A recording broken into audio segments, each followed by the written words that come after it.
It's that time of the week. Yes, this week's Cult Movie Show, your weekly look at cult movies. Please welcome your hosts, Warren and Velvet.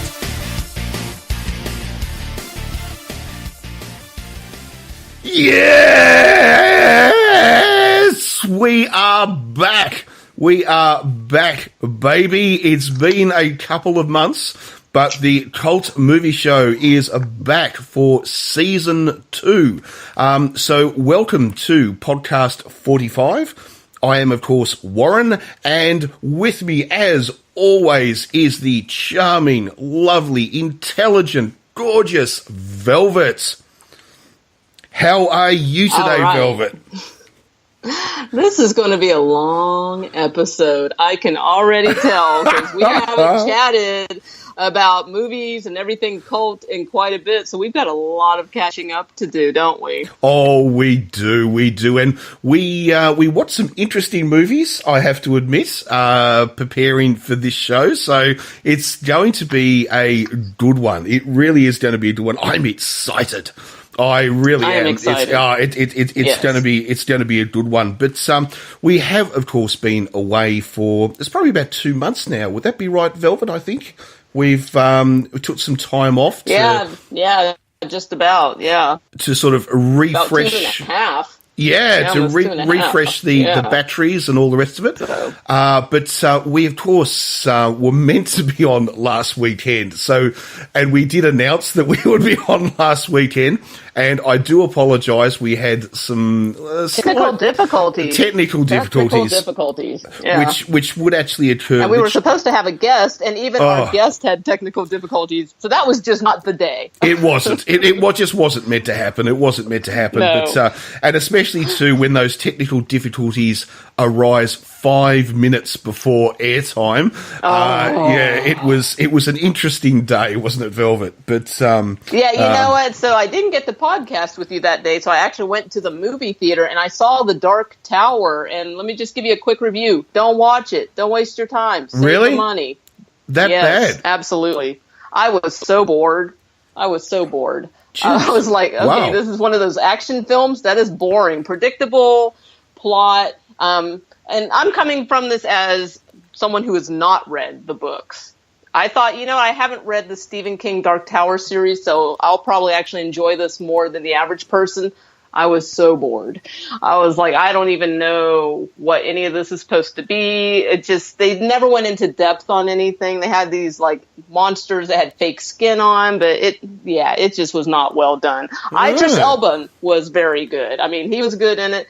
Matthew McConaughey was himself, which is, which he it could have always been is. anybody in Matthew McConaughey's role. Yeah, it could have been anybody in Matthew McConaughey's role. There was nothing unique or special about the villain. It was just some random dude who wants to merge worlds or take over the world. Just not well done at all. So wait for it to come out on Netflix or your local rental kiosk if you guys have those in your area. Don't pay full price to see it at the theater. Or go to a discount matinee theater where they charge you like $2. You can give them $2. So there we go. The Cult Movie Show. It's worth $2. It's our rating, not in Eric's this time, in dollars. It's worth $2. Oh, man. Yeah, I was so me. bored. I couldn't believe it. Like halfway through, I was going, oh, man, I already can't wait for this to end. Yeah, I was amazed how bored I was. It's terrible when you have films like that where you're watching it, you're going, when is this going to end? When you start looking at your watch. Like, that's not a good sign, That's not a good sign. And I started getting drowsy. I'm like, wow, I almost never get drowsy in the movie theater. And I was like, I'm starting to fall asleep. I was like, this movie's... God. I think it's different for other people. Not everybody's going to start falling asleep during the movie, but it's below average. It's super average, below average. It's just, for what it should have been, they just yuck. Well, I have to admit, I have to admit, and I don't want to talk about this film much because we're actually going to talk about this movie in a bit more depth probably next week when we have a special guest on, and that is the new Wonder Woman film, which I saw about 3 months ago, something like that. Yes, I'm slow. I'm sorry. but I have to admit, I love the whole concept of Wonder Woman, but I've got to admit that movie takes so long to get going. I quite literally was looking at my watch going, Jeepers Creepers, is anything going to happen? It's like... but anyway, but we'll talk about that movie in a bit more depth because we're going to have a talking point with a special guest next week. So we'll actually save that movie up for that. But there's been some big news, of course, while we've been away in the sort of world of cult. Of course, last week, Sharknado 5 was released, and I have to admit, I opened a bottle of wine and I sat back and I had the most fun. I absolutely adored Sharknado 5. I'm stunned at where they're taking this franchise. It is just getting better and better and better, cheesier and cheesier and cheesier with every film. And, I just hope they keep making them forever. I really do. And there's a lot of celebrity cameos in this one, aren't there? Oh, well, one of my favourites had to be Fabio as the Pope. I thought... what better casting, choosing Fabio as the Pope. Oh, excellent casting. There are, like all of the Sharknado movies, there obviously are just tons and tons of cameos. Unfortunately, though, with this one especially, for American audiences, you may not recognise a number of the cameos because this one's an international movie. Like, it's set in... gotcha. I believe I heard Charo is in it. And it's Kelly Osbourne from England, Ozzy Osbourne's daughter. Yes. Sharon Osbourne's daughter gets her head bitten off. I've heard. Yes, it's got a lot of American. I mean, obviously, it's got, was it Bret Michaels is in it, and there's a number of like Olivia Newton-John and her daughter from Australia are in it.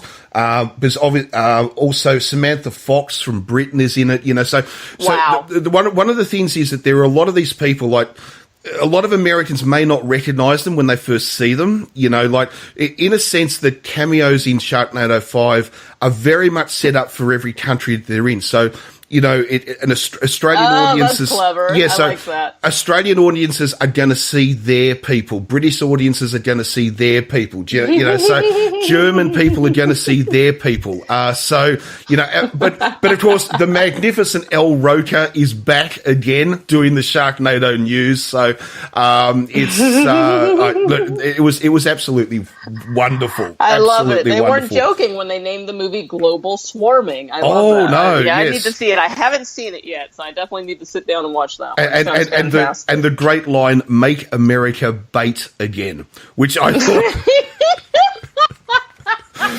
was another classic line. So it's very well done. I mean, if you're a fan of the Sharknado franchise and you haven't seen 5 yet, you're going to love it. Trust me, you are. You're going to love it. Game of Thrones, of course, is back with season 7. So that's huge news. Wow. And, of course, this is the final season for Game of Thrones. So that has the internet... But basically, I think when episode 1 of season 7 aired, I think the internet almost exploded from the amount of people commenting. So that was pretty big news while we were away. But I think actually probably, especially for cult lovers, cult TV and cult movie lovers, the huge news, of course, which broke is Doctor Who.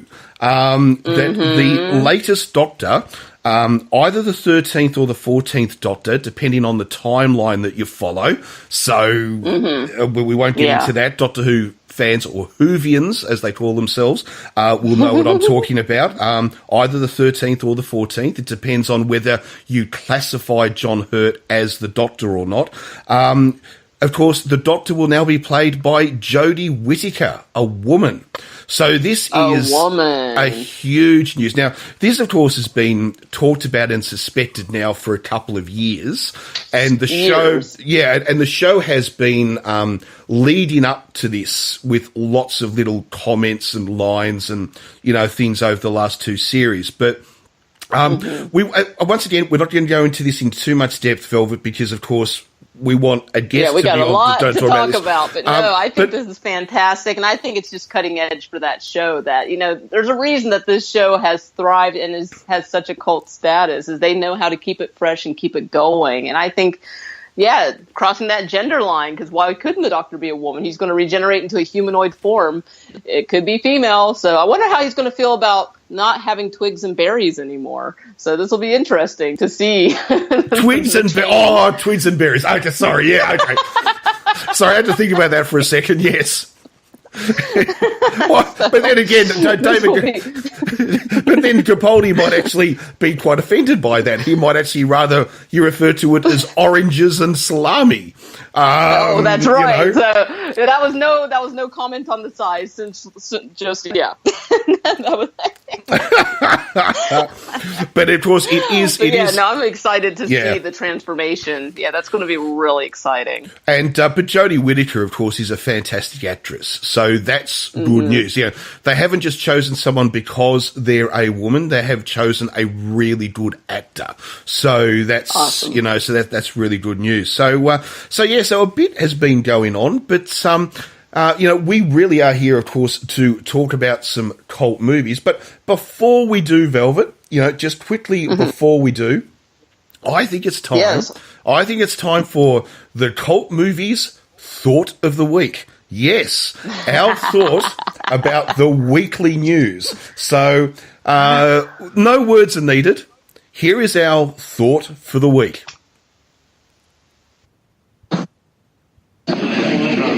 Try BA6543 Moscow. Yes, sir. You would never have found him through his office, Mr. President. Our Premier is a man of the people, but he is also a man, if you follow my meaning. Degenerate atheist.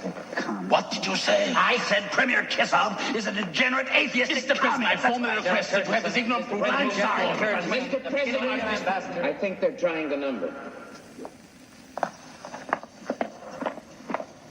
You bloody bully, you bloody you guy, you tasted your ass in the law, eh? You war mustang boy. Gentlemen, you can't fight in here. This is the war room. Yes, enough said. Enough said. Fantastic. Oh, Actually, I think we'll tweet out a link to that clip during the week, and we want you guys to name that movie. Yes, So, that is very interesting. Can you name that movie? Obviously a movie that might be a good one to watch this week with everything that's going on internationally in the world at the moment. A very interesting. Absolutely. And also, I must say, extraordinarily funny, well written, but I can't give too much more away because we want people to guess. Let us know, guys. Let us know if you can name that movie. So anyway, Velvet, should we get started with our first movie? Just one last thing. Our friends over at Only Funny to Us podcast actually talked about us in a recent episode of theirs. So this was the Name That Tune episode that they aired on July 31st, and I thought we should respond to that. So first off, they refer to us as not the Cult Movie Show. They like to refer to us as our Australian friends. So I think they're only referring to you, Warren. I think they're only referring to you. I sound Australian? Oh, come on, just give us one g'day, Velvet. Let's see. What can I say? There you go. Cheese, mate. Yeah, that's pretty appalling, but never mind.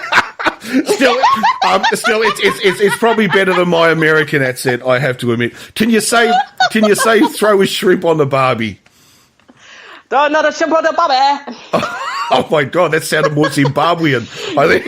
Yeah, so I don't think I can pass as Australian. No, I think it is a compliment because Australia is a beautiful country, and one of my best friends in the world lives there. His name is Warren, and he hosts a show with me here on this podcast. Thank you. But yeah, they were talking about it. So first off, they're excited that we're going to be on their show pretty soon, and I'm excited too because they are some funny motherfuckers. Oh, me too. Yeah. Also, they had a request, not so much of me, because if they knew more about me, they wouldn't have asked me ever. But they want something from Australia, and they're hoping that you can procure it for them. They want you to send them a package, but I don't know if it'll make it through customs. They want you to send them a huntsman spider from Australia, preferably living. It's a really interesting thing that they asked for because, huntsman spiders This is the thing. They're huge, right? They really are big. Some of them are the size of your hand, right? They're absolutely they're huge mother effers, right? They really are, and they're big and they're hairy and all the rest of it. But here's the thing: kids keep them as pets, right? Because they're not dangerous.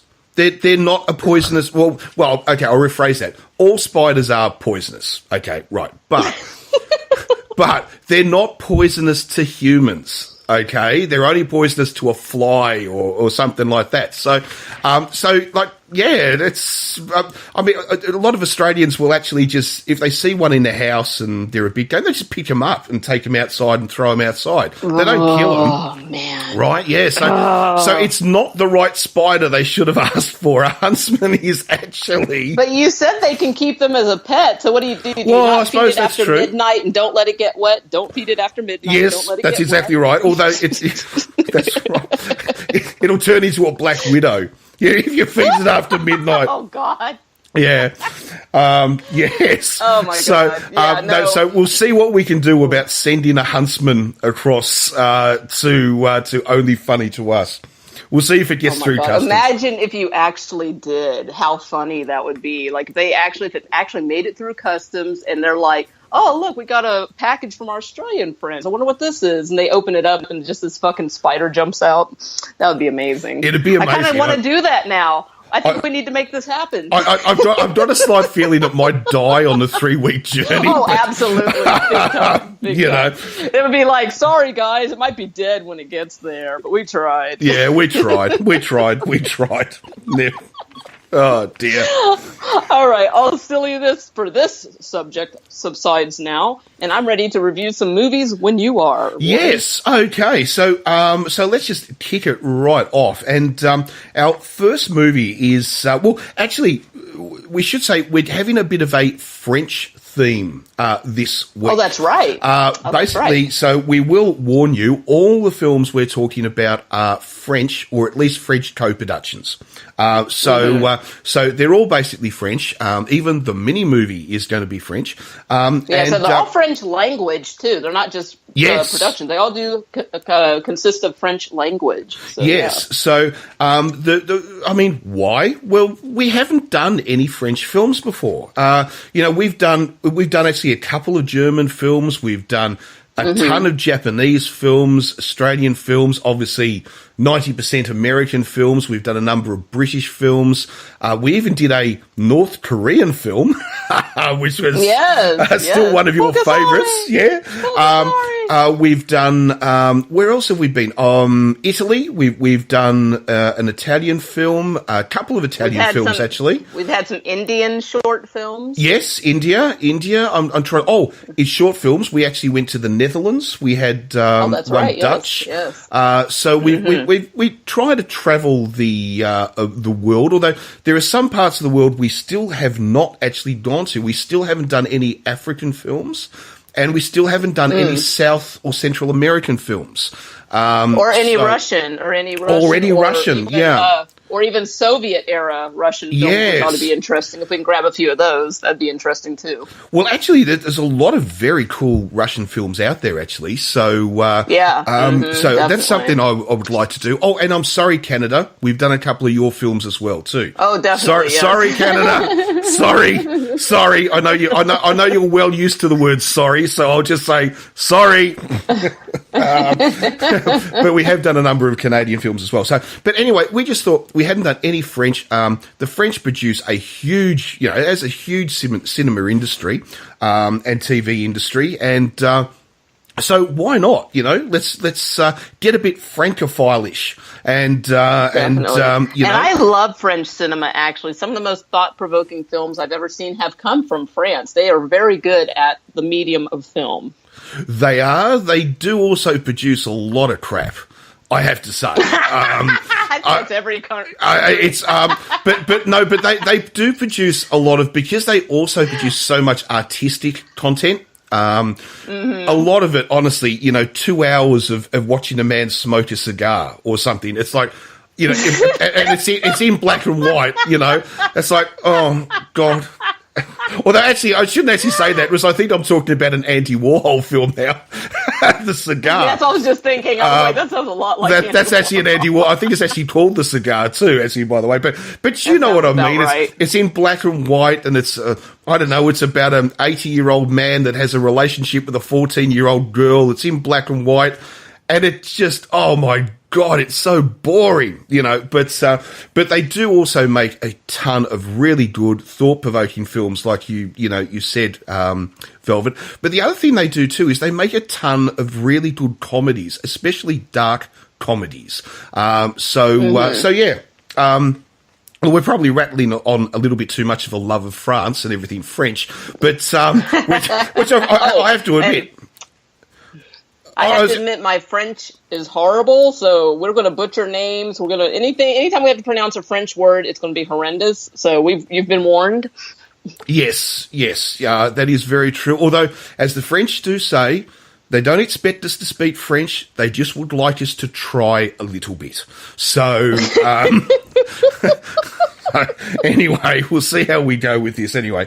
And even though I'm joking with France and stuff like that, Australia and France have a really close relationship ever since 1915. And we two countries that get along very well. We honour each other once a year. We actually have a special day where we actually honour each other. So we're actually very close, and we get along actually extremely well. So I'm only just doing the Australian thing of, as we say, taking the piss. Very, very fond of France. There's no doubt about that. So anyway, the first film, the first cab off the rank. We're finally getting to a film. It's been 20 minutes and we're finally getting to a film. Okay, and that is a Subway from 1985. And this is actually a really, really big movie. This was definitely a movie that won the hearts of audiences all over the world, not just France. Not only for the film itself, but also for the music. The music that would be produced out of this would actually go on and sell incredibly well around the world. Now, it was written, produced, and directed by, I think is it Luc Besson?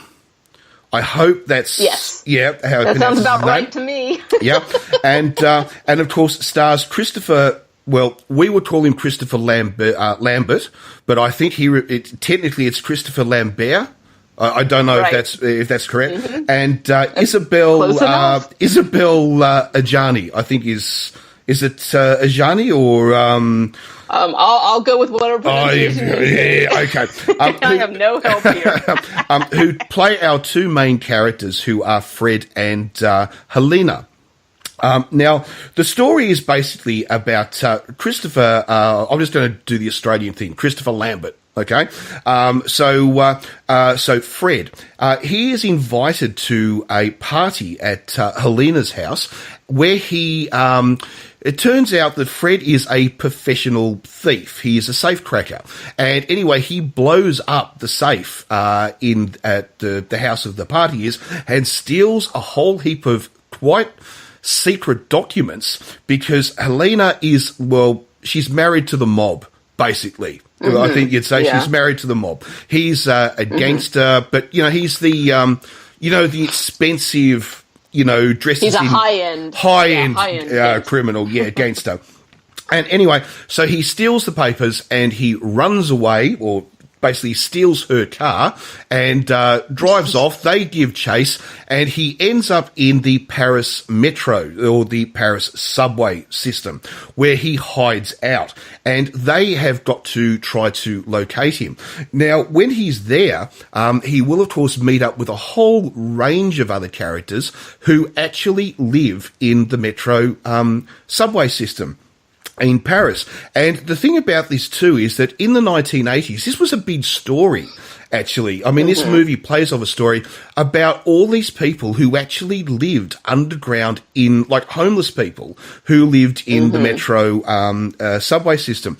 And anyway, so he meets up with all these people, and he comes up with a cunning plan. he wants to start a band. Yes, a rock band. And he's going to use the people in the subway to try to create this band, hold a concert, and but while this is going on, we, of course, have the Metro Police and the gangsters trying to hunt him down to get the documents back.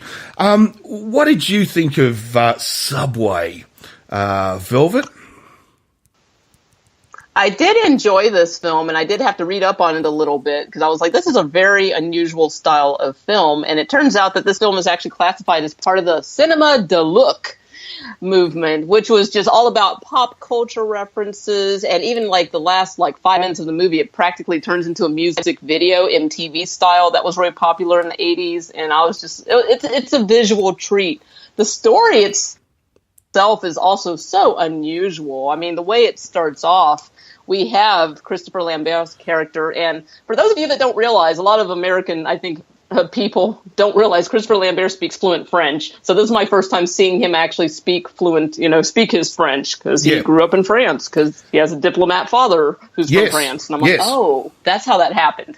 Okay, so just for people who don't know, so it's interesting to see Christopher Lambert speaking, French. But the way the movie starts, he's in this car chase. I mean, that's how the movie starts. And he's not upset about this car chase. He's upset that he can't find a cassette that he wants to listen to. Yes, I know. So it's a very strange character all throughout. And you don't really learn too much about Fred. All you know is he's a criminal, and he's fallen in love with a woman whose name he doesn't even know, but he's blackmailing her. Yes. It's like, wait, what? I know. This is a treat for the eyes. It's very time capsule.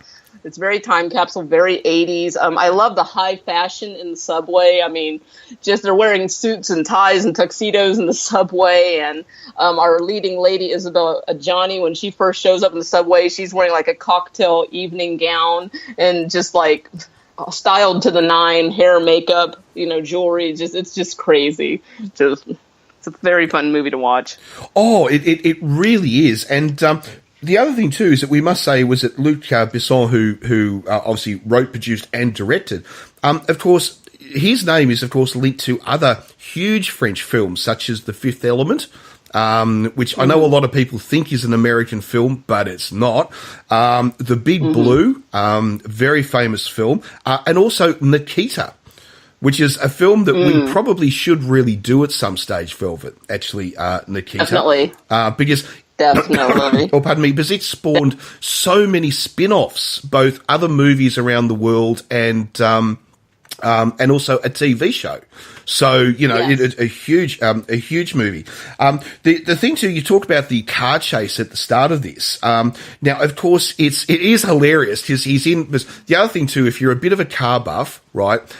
The car he's in 1985, he's in a Peugeot 205 GTI. All right. Now, if you're not a car buff or a European car buff, you'll have no idea what I'm talking about. A Peugeot? What's that? Right. But if you love European cars, in 1985, this was the hottest car on the market. Right. This was the car. If you were 18, this is the car you dreamed of. Right. This car was it was just huge. So anyway, he's in this car and he's putting the cassettes in and all the rest of it. And he's just going, mad. Gets another cassette. Mad. And he finally gets what he likes and he puts it in. It's like, yeah. And he accelerates up and he's tapping on the steering wheel and they're chasing him in this Mercedes and they're all about to throw up and stuff from this car chase. And, and he's just there having a great time. But the thing is, it's actually meant to pay homage to the 1971 American film, The French Connection. Because if you remember the huge car chase, and you'll also notice how they're driving underneath all the architecture. And that's, of course, meant to be paying homage to the French Connection. The other thing, too, is the end of this movie is actually a straight rip-off, and they freely say this, of the 1960 film Breathless. It's just a total rip-off of it. Oh, pardon me. But they don't care, because this movie is meant to be, as you said, an homage to pop culture. And I think we've lost Velvet. We've lost Velvet. Sorry about that. Oh, no, you're Sorry back. about that. Oh, that's all right. That's all right. I thought we'd lost you there for a sec. Sorry about that. That was me. I thought I you'd... keep muting myself because all of a sudden I started sneezing while we were talking. So if I disappear, I'll be right back. I thought you'd run away to the French metro to live in the subway there for a second, but... Well, I mean, you don't have to pay rent there. I mean, that is a perk. But, that is true. Even if you... the pop culture references in this, for example, there's even like a Star Wars reference. You know, he's holding a giant light that looks like a lightsaber. Yes. And at one point he's like dangling off of someplace. He's getting ready to fall into a hole, and it looks like Luke Skywalker in that iconic scene where he's about to fall away and he's holding his lightsaber. Right. And, yep. Pretty exactly neat, right. The way they did that. You would not expect to see a Star Wars reference in a movie about people living under the subway. Oh, no, you're exactly right. There's so many scenes in this which are straight out of, just out of other movies, out of pop culture. And look, some people might say they're ripping it off. I don't think they are. I think they're paying homage to, to all of this stuff rather than ripping it off. And it works really, really well. I mean, it really does. But the other thing too about this is that it's actually a very funny film. It's not serious in any way. I mean, it's actually very, very, very, very funny. The Metro Police, the police inspector who heads up the Metro Police, in the subway, I should say he's part of the French police, but he's the Metro department, as in the subway department sort of thing. And he has two assistants that work for him who are actually called Batman and Robin. and of course they're totally useless. They're totally incompetent. But he's of course a very, very talented, very, very good police inspector, but he just doesn't want to be there. It's like, oh God, another day in the office. I don't want to be here. I want to be somewhere else. Mm-hmm. But in the end, he will actually stand up and then sort of say, right, okay, I've got to track this guy down and so forth. And he does. The other amazing thing too is that a face that, I think, especially now, to American audiences, which will immediately stand out when you watch this film, is Jean Reno, who of course is in this film. So happy to see Jean Reno. Love Jean Reno. So happy to see him. He's so young in this. He's got a lot of hair, people. Curly hair. Yes, I know. It looks really amazing carrying around his drumsticks with a pair of army combat pants and paratrooper boots, and he looks and very young, because of course this is 1985, so but I think this is just an amazing sort of movie. The other thing too is the soundtrack was done by Eric Serra. Now Eric Serra would go on to do the soundtrack for tons of movies, even the James Bond movie GoldenEye.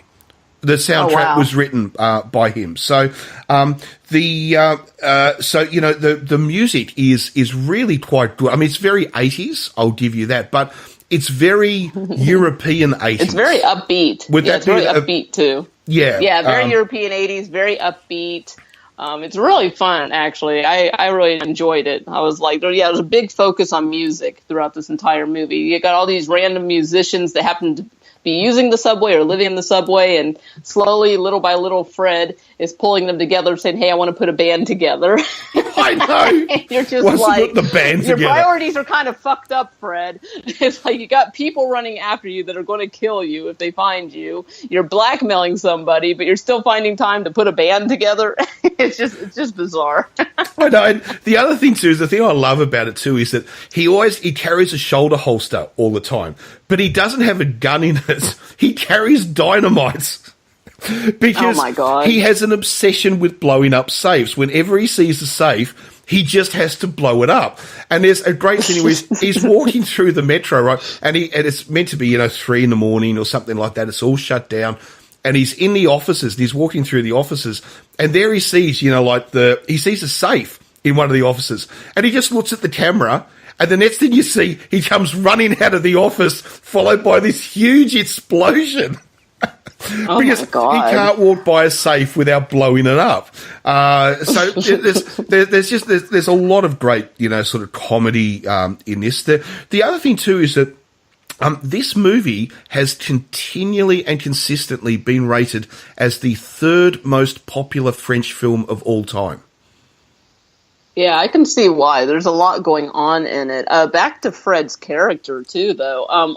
Although he's a criminal, he doesn't seem to be actually motivated by money, you find out. Because, whenever he has opportunities to get money, he doesn't really seem to care about money. And he actually uses money for the benefit of others, not so much for himself, I found. So I was just like, what is this dude's deal? He's like the worst criminal on the planet. He's broke, has no money. And then when he has money, he finds ways to, give it away right away, pretty much. Yes. And even he's blackmailing this woman. He's not really blackmailing her because he wants money from her. He wants to be able to see her. He wants to be able to talk to her. That's exactly right. He doesn't care about the money. He's using the blackmail, like you said, Velvet, so he can get to meet her all the time, so he can talk to her because he's in love with her. And when they do finally come across a stash of money, they will commit a robbery in the metro system. I won't give too much away, but they will end up then with a stack of French francs, because obviously 1985, the French are still using francs. They're not in the euro yet. That's right. Yes. And of course, what does he do? He doesn't keep any of it. He just gives it all away. He just gives it to people. There's almost like this Robin Hood, side to him. Yeah, it's I was really amazing. honestly really confused by Fred's character. Not necessarily in a bad way. It's like this film just didn't give you the full story on any of the characters. There's a lot left open. You're not really sure what's going on with anybody. Like, why is any of them living in the subway? You don't really know. You don't know if it's lifestyle choice. You don't know if they're hiding out. And with Frank at the very beginning, he is being chased, but I felt like he wasn't being chased by just one person. I felt like he was being chased by a lot of people. I felt like he was just in trouble with a lot of people, and you don't really know who or why they want him dead, except for, obviously, the woman he's blackmailing. Her husband definitely wants him dead. And you never find out what exactly is in these papers, these documents that he's stolen. What is so important that they're willing to kill him over it? Yes. So, there's a lot of little, open-ended things. Again, also with our main female lead, you don't really know exactly what's going on with her either. You know she's married to this man and she wants to leave, but why doesn't she leave him? Is she afraid he'll kill her? I didn't really quite understand why she won't leave this man, but she wants to leave him. Well, I didn't quite understand. Yeah, that's very interesting, because it's like she starts off and she's very much the mob boss's wife. She dresses immaculately, she looks beautiful, and she's really just she's being used almost as a fashion accessory, rather than trophy wife. A trophy wife. A trophy wife. Yeah. But then halfway through the movie, when she started to meet with Fred a few times, and she will end up spending the night actually in the subway, having what she describes as one of the greatest nights of her life, where the amazing scene where there's this huge black guy that lives. When I say huge, I mean muscles. I don't mean fat. Oh, that's right. Yeah. Huge bodybuilder, French bodybuilder. And anyway, he lives in the subway, and he all he does is work out. But anyway, they meet up with him and some of his friends, and they're cutting up the railway tracks to turn them into, like dumbbells for weightlifting and stuff. And and they're sitting there smoking a joint because he's there with another one. What was it? The roller, who's a guy who runs around on roller skates. This once again dates the movie. He's using roller skates, so obviously, very 80s, very 80s. Dates the movie. And they're all the three of them get together and they're smoking a joint and they're watching them cut up the railway tracks. And when she meets back up with her husband, she says, "I had one of the best nights of my life. I spent the night watching fireworks." And what she's referring to is all of the sparks coming off the angle grinders when they're cutting up the railway tracks. So, she really does realise that her life up to this point is meaningless. And now that she's met Fred, she's like, she is falling in love with him and she wants to get out of this relationship that she's in, and then he takes her to a dinner party, and she goes there and she turns her hair into a mohawk, like this giant mohawk style, and she's sitting there and she's insulting everybody at the party, and she doesn't give a shit. She doesn't want to be there. And we realise that she's totally changed. You know, if she's going to now probably make an attempt to leave the marriage. She's going to go after Fred. You know, she wants to be with Fred. But it takes us, you know, a good halfway through the movie for her to realise that. Yeah. No, it's when you first start watching this, you keep asking questions, and some of them start getting answered, because at first I was kind of like, okay, how is he in love with this woman if he doesn't even know her name? Then you find out he went to a party. How the hell did he go to her party? But then later she mentions how he went to her party, and you're like, oh, okay, now I get it. Okay, now it's making a little more sense. But again, Fred, he's kind of an enigma to me, to be honest, because I mean, like, he's evidently just fucking crazy, because there's a scene where, like, he pulls out a gun on somebody, and like he even makes a joke about it, and he even pulls the trigger. And you're like, whoa. Okay, you're like, okay, he's literally crazy. This is like, no wonder he's in love with somebody that he just met and doesn't know their name. This dude's just fucking nuts. Well, he does. He puts a bullet, because it's a revolver, you know, so you can play, you know, the game Russian roulette. Okay, so he puts one round into the chamber, spins the chamber, closes the gun, puts it against the guy's head and pulls the trigger. Now, obviously, there's a 1 in 6 chance that he was going to blow the guy's brains out, but he still does it, you know. And and then they all sit back, and Fred just has a good laugh, and he goes back to drinking his coffee and eating his croissant. You know, it's like there's no big deal. You know, it's like it's kind of weird. It was almost like it was Fred's way of testing the roller, because that's who he does it to. It's almost like his way of testing to see, is Roller my friend or is Roller not? I don't know. It's kind of weird the way it's done. I really don't know. Did you like the character of the Roller? And I'm debating. I guess I don't know. I have to think. I don't even know. I was kind of indifferent, because I was like there were so many characters, and you wrote, like I said, again, you didn't find out any of their motivations, so I didn't care about them, but I didn't dislike them. It's just they were. I don't want to say they were filler. Maybe more like background. They were just like a part of. I don't know. It's just like, there's all these weird people living there, and I'm one of those people. I'm like, well, why are you living there? Because you want to? Because you have to? Because you grew up there? Were you born there? I mean, I don't know enough about these characters to really form opinions on some of them. Because some of them are just straight up criminals, but they're criminals because they live underground, and that's how they have to survive. But I don't know. That's right. Yeah. I sort of saw the Roller more as the linchpin of the whole movie. He's the one who links every scene together. Like, he's like, if you think about it, every scene is linked by the Roller. So when Fred arrives in the subway, the first person he meets is the Roller, and then the person that the police are actually chasing isn't actually Fred, because they have no idea how to find Fred. But they know that Fred's with the Roller, so they're going to try to track down the Roller. The Roller is the one who introduces Fred to the guys who will form his band. It's like Fred is almost like the unofficial storyteller. Like, he's the one who links all the pieces together. That's the way I saw the Roller anyway. But that's just my opinion. I mean, other people would see it differently. Yeah, it's the dialogue in this movie is really strange. It's very short and succinct, and it's always more of a banter. It's always back and forth really quick. It's unrealistic dialogue, but it also keeps it interesting because it's not standard cliche dialogue. It's kind of like, but you have to really pay attention. They're just like bantering back and forth, boom, boom, boom, boom. This is one thing. This is just me. Not everybody's going to be disturbed by this. I thought it was kind of weird that at the very beginning of the movie, Fred has, blown the safe. He's taking these documents, and there's a picture of this woman that he's fallen in love with, but she's like 9 years old.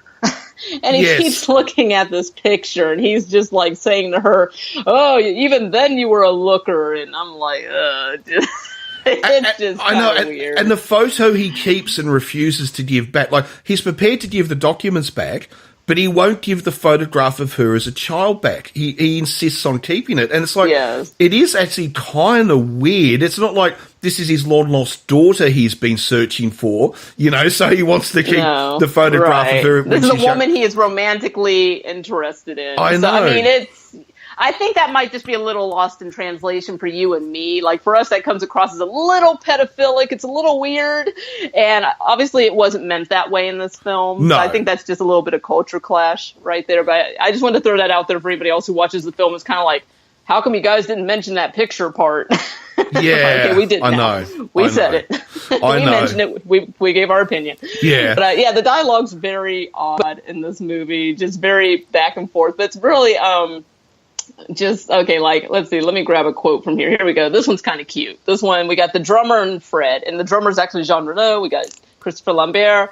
The drummer says, "Who's that chick?" Fred, "Cinderella." The drummer, "Well, your Cinderella's got a pistol this big in her bag." Fred says, "It's her magic wand." Yes. And that's the whole dialogue. Yeah, I know. There's a lot of weird, quirky, back and forth banter in this movie. And it's usually really kind of funny stuff like that, or just witty stuff like that. But they're almost always one-liners back and forth. It's almost always somebody says a sentence, the next person says a sentence, somebody says back and forth, like, consistently. There's rarely a time when somebody has, like, a full-on paragraph. There's, like, no huge monologues in this movie. Well, it's like... it's really like, interesting. Did you ever watch, this is going back a bit in time now, but the TV show The West Wing? Do you remember The West Wing, right? Now, one of the things I always found that was really weird about The West Wing was the way they would speak to each other. Now, I don't know if you ever noticed this, is they used to do exactly the same thing. They spoke to each other in these short sentences. It wasn't the way people normally talk or communicate. You know what I mean? The dialogue to me was always felt very strange. Now, I don't know whether, once again, that's a cultural thing, whether myself being brought up in Australia, I just found that the way they bantered in The West Wing was unnatural. But I found that the dialogue in this movie is very similar to The West Wing. It's just they speak in one-liners, like you're saying. And yes, I agree with you. Yeah. I agree with you. And I think it also does a good job of keeping the audience's attention, because you're not like, oh, this person's droning on or this person's ranting. It's always very back and forth. So you always want to hear what the other person's going to respond to the other person's comment from the previous piece of dialogue. Yes. But yeah, very, very quick, very back and forth. But yeah. Yeah. Oh, look, here's another thing too. We mentioned that this is the third most popular French film of all time. It's definitely, if anyone ever talks about French cinema outside of France, and they're not into art house cinema, okay, this is generally always a movie that will be mentioned. But here you go. It cost them, back in 1985, $2.6 million to make this film, okay? Wow. That's US. This is US dollars we're talking about. We're not talking about French. Right. The return at the box office, $22.3 million. So a huge hit. Huge hit. This was a huge movie. Hit. But the interesting thing about it is that outside of France, this movie was played in art house cinemas. Like, you didn't get to see Subway. Like, if you think about your big cinemas, whether it be in the United States or Australia or Britain or wherever, you didn't go to see Subway in one of those. You went to see Subway in a smaller art house cinema, which was... and my only thought as to why that was probably because it was in French. I agree. Yeah, it's a non-English speaking film, so especially in the United States, I can see this at the time being played in an art house film. And even now, a lot of foreign language films, when I say foreign language, I do mean non-English speaking, since I'm from America. A lot of times foreign films will still, even now, be played in independent movie theaters, not the big chain movie theaters, unless it's a runaway hit. It's one of those runaway hit foreign language films, then it'll be in the big mainstream theaters. But even now, a lot of times, if I want to see a film that's non-English speaking, you do have to go to the smaller independent non-mainstream cinemas or art house cinemas. So I can definitely see why that got played like that over here. But even then, it still did so good in the box office. Oh, yeah. This was a huge film. You know, it really was. And even today, the opening scene of this, as we said, it starts with a car chase. And the amazing thing about this, too, is it just starts with a car chase. There's no lead in. It goes right into it. I mean, it's not, you don't see them get in the cars and take off running after each other. I mean, it literally zooms in on Christopher Lambert already driving and searching for a cassette tape to listen to be the soundtrack for his car race or car chase. And the thing too is that the car chase in the start of this, even though it's quite short, it's no more than 4 minutes long. It's not actually very long. But if you talk to anyone who was big into movie car chases, you know, in cinema. Now, of course, there are certain movies that are always going to come up. Obviously, the French Connection that we spoke about before. The Blues Brothers, probably the most famous car chase of all time. The Italian Job, of the original movie I'm talking about, will always come up. You know, they're three movies which Bullet. Okay, these are movies that always come up, but this movie, for car lovers in cinema, this movie is also always brought up because there is something very, very cool about this car chase. It's very real. You know, it's not... Yeah. You look at this, and this thing is not staged. They are really going like batshit crazy through the streets of Paris. You know? And it's really amazing to see.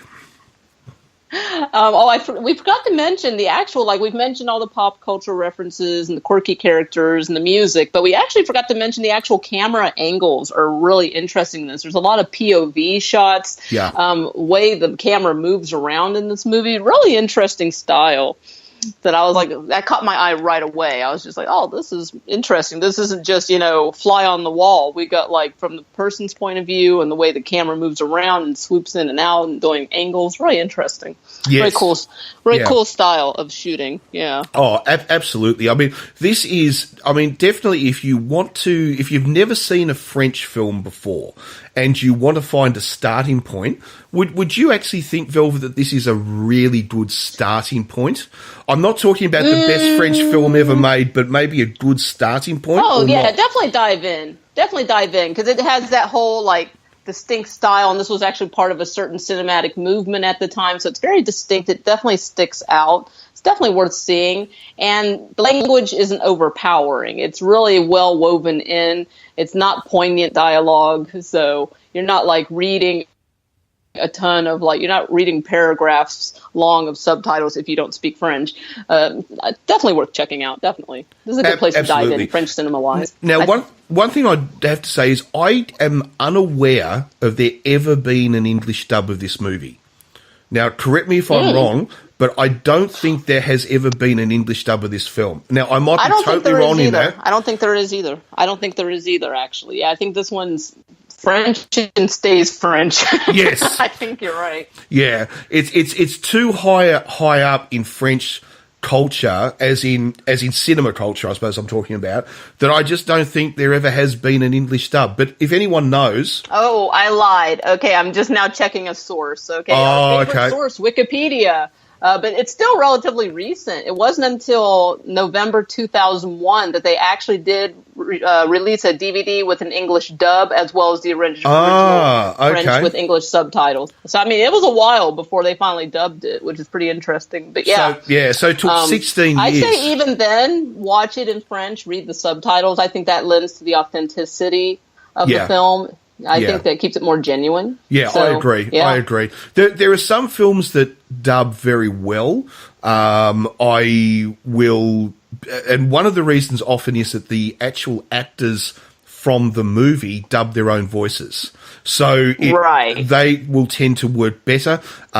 Jackie Chan is a classic example where in many of his, I'm not talking about his earlier films where Jackie was dubbed by somebody else, but in his later Chinese films, he actually, his English was obviously at a point where he's fluent in English, so he was able to dub himself. But that's, not always the case. But I can't think of some that work. I'm sorry. It says here the DVD release from 2001. We did actually have from the original, Christopher Lambert and Johnny, they actually did perform their own English dialogue in the English dub. So that's pretty cool. So if you really want to hunt down that English dub, you do actually get the two lead actors performing their own English. And Christopher Lambert is fluent in both English and French, accent free on both. So if you guys want to check it out, there's an option. But go for the original French. I agree with you. Absolutely agree with you. There is a movie we're going to be talking about very, very soon on this podcast, which there is an English dub available, and it is one of the few French films where the English dub works. But we'll announce what it is in a minute, because we're not at that film just yet. So, but I think that was maybe more luck than anything else. I'll explain all that when we get to that film anyway, not right now. So, all right, so Subway, if we are going to rate Subway, Velvet, how many Erics are we going to, now I suppose should we just quickly, because we've been away for 2.5 months. This is the start of season 2. There might be some people listening who have never listened to us before. And if they're still listening after all of this crap that we talk, that's good on you. Thanks, mate. Thanks for hanging around. But we rate everything after the legend himself, our man, our hero of stage and screen, Eric Roberts. So we rate everything in Eric Roberts points, obviously 0 to 5. So I just thought... is 0 actually a part of the official scale? Well, I suppose so. I mean, hey, we've gone into negative sometime. I never thought about it before, I guess, because we have definitely given a few zeros. Okay. I think so. And I mean, sometimes we just don't even worry about the scale. We just come up with our own numbers. That's true too. I think Sheena got 5 million Erics, didn't it? Oh, that's right. Exactly. Oh my goodness! And there was would I give Turkey Shoot a -2? Yeah, so, I think a -2. Yeah, we do take liberties with the scale. This is very true. So Subway.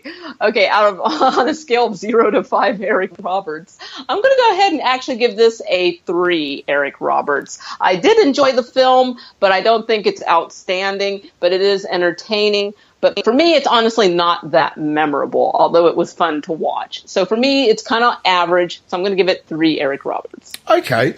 I have to admit, when I very first saw this, way back when I was very young, I actually saw it at the cinema, at an art house cinema. And I must admit, I walked away thinking 2.5.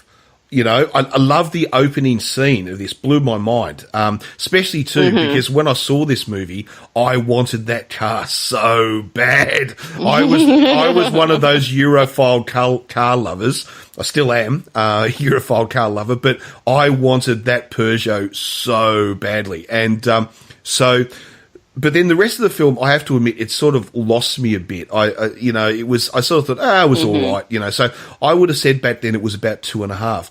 But rewatching it again, only recently, I viewed the movie totally differently, I must admit. And for me, I'm going to give it a 4. A 4 out of 5. 4 out of 5 Erics. Yeah, I really enjoyed it actually the second time around. I think I might have just been a little bit too young and a bit too immature to have really appreciated what they were doing when I very first saw it. So, no, I'm a huge fan. Yep, 4.5 Erics from me. I loved it. Oh, and I meant to mention this. I forgot to mention this before. I've only seen this film once, and I feel like this is definitely one of those films that upon subsequent viewings, you're going to get more and more out of it each time. I feel like there's a lot of little hidden things and nuances in there that you don't catch with a one-time viewing. Yeah. So I feel like if I watch this a couple more times, also my rating over time would probably change too, because I feel like there's a lot of that in there that, I didn't catch that the first time. Oh, now I get this. And I think there's a lot of that in there. Oh, without doubt. I saw this when I was 18, and then watching it again, to me it was I wasn't watching the same film. You know, it was a totally different film. Yeah. So, but that's probably more about me than about anything else. But it's, but no, I loved it. I really did love it. So excellent. All right. Well, I think it's that time of the week where we need to talk about a mini movie. Absolutely. All right. And let's talk about the mini movie after a bathroom break because I got to go really No worries. So we will be right back with our mini movie of the week. It's time to get excited, short film fans. It's mini movie review time. Yes, it is. And what's amazing little offering have you found for us this week, Velvet? All right, Warren, in keeping with our French theme this week, I actually managed to find a French mini movie, very, very short film from actually 2009. So I think this is actually the oldest mini movie we've ever reviewed. Yeah. So this is by ESMA Movies. You can look them up on YouTube and subscribe to their channel, ESMA Movies. Or I'm sure there's a French pronunciation for that. You'll have to forgive me. I'll give their don't even attempt social it. media. Yeah. I'll give their social media handle at the end so you guys can check it out. This mini movie runs about just a little over 7 minutes. And what I really like about this one is that even though it is a French production, you do not need French in the slightest to speak to watch this, because there's actually no dialogue in this mini movie. It's animated, which is very cool. And the soundtrack is classical music, very lovely, very well done. And basically, it's the story about, I don't know. There's a lot of interpretations I've seen, actually. Some people say it's Adam and Eve, if you want to look at it from a biblical stance. Others say it's just a humanized version of the nature cycle. So we have seeds that are, becoming fertilized and creating new life. And then some seeds don't make it because they get eaten by predators. Very interesting take on the thing. But they are basically possibly plant life in human form. What did you think of this, Warren? Yeah, it's reminded me a lot of some of the anime sci-fi from the 1970s or 1970s. It was, oh God, how do you even explain this? I mean, it's just to give everyone a bit of an idea without telling you the story, because it's only 7 minutes. It's sort of like we're in a world or an environment where these tree-like things create seeds or spores, if you like, which turn into these humanoid kind of creatures who then come together in what's clearly meant to be a male and a female, and then they pair off with each other and then somehow get retaken into the earth to then repeat the cycle. Now, I suppose our main character, something happens to this main character where he's not accepted anymore by the females, and so he gets to experience what the world is like when that they don't normally see because they're receding. When I say receding, I don't mean, well, they do actually, they recede into the earth, but I mean receding as in reseeding, as in a plant. Now, it will all change as the movie goes on, and he will find out that maybe there's a bit more to life than just going through this cycle, and a cycle will be broken. Let's just put it that way. So, look, Yeah. it's really interesting. I mean, I don't know. Is it the story of Adam and Eve? Possibly. It's generally got a lot in common in the fact that there is meant to be a cycle, and these two people break a cycle, and they leave their garden to enter the world. So definitely that is in there. I don't know. I think it's meant to be more than that, though. I think it's meant to be maybe the story of the human spirit, maybe. The story It's that also love sacrifices in Yes. there. That's a theme that's in there. Individuality being different from the group. I mean, there's a lot Yes. going on for this mini movie. It's really beautifully shot. I have to admit, I got a little tear in my eye towards the end there. I thought it was very touching, very beautifully shot, and I really enjoyed the no dialogue. I enjoyed just the classical music. I thought that was really beautifully done. So yeah, pretty cool. Oh yeah, it's look, I really did enjoy it. I think definitely for 7 minutes, check it out. And it'd be interesting. Let us know what your interpretation of this movie is, because it's like, Velvet and I are saying, we don't really think there is just one interpretation. I think there's a lot going on here. You can't just say it's X, Y, or Z, or Z. Right. There is, I think there's a lot going on here, an awful lot going on here. So, yeah, at first glance, it seems like a really simple story. But like you said, there are lots of little themes woven without. There's a lot going on. So the mini movie, I don't believe I even said the title. Forgive me. The title is Haoma. Yeah, exactly. That's probably why I forgot to say it. Oh, yes, The mini movie is called Haoma, and we're going to tweet throughout the week where you can watch it. We'll post a link. You can watch it on YouTube. Again, that is going to be ESMA Movies. Is their YouTube channel where you can watch it. We'll also tweet the link, and you can also follow them on their social media on Twitter, which is ESMA Artistique. Yes, the French spelling. Yes, so well done, well done. There's an S on the end, even though I didn't pronounce it. But we'll tweet it so you guys can find them and follow them and tell them that Cult Movie Show sent you. Excellent. Next week we'll get into the German or something like that, where you'll feel more at home, Velvet. Something we can pronounce. So we can actually do German. We just can't do French.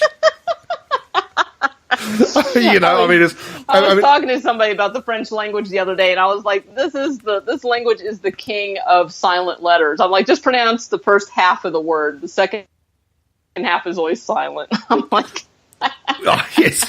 Well, it's like, I think that's often a problem, because of course French is part of the Romantic group of languages. Sort of what is it? Italian, and Spanish, Portuguese. And so forth. Yes. Where and then you've got the Germanic group of languages, whether it be German, Dutch, Swedish, Norwegian, and then of course you go off into the Slavic languages and so forth. But the problem for English speakers like us is that it's like, because English is a hybrid of all three. Like, it came from ancient Britain, or ancient British language, if you like, which then basically took on board Latin, and then from Latin it changed with the Saxon, so the Germanic languages, then the Scandinavian came in, and so it's such a bastardized group of so many languages that it's, I think that's kind of maybe the reason why us English speakers have so many problems with other languages, which maybe like the people who speak Latin-based languages don't have quite the problem in reverse. I don't know.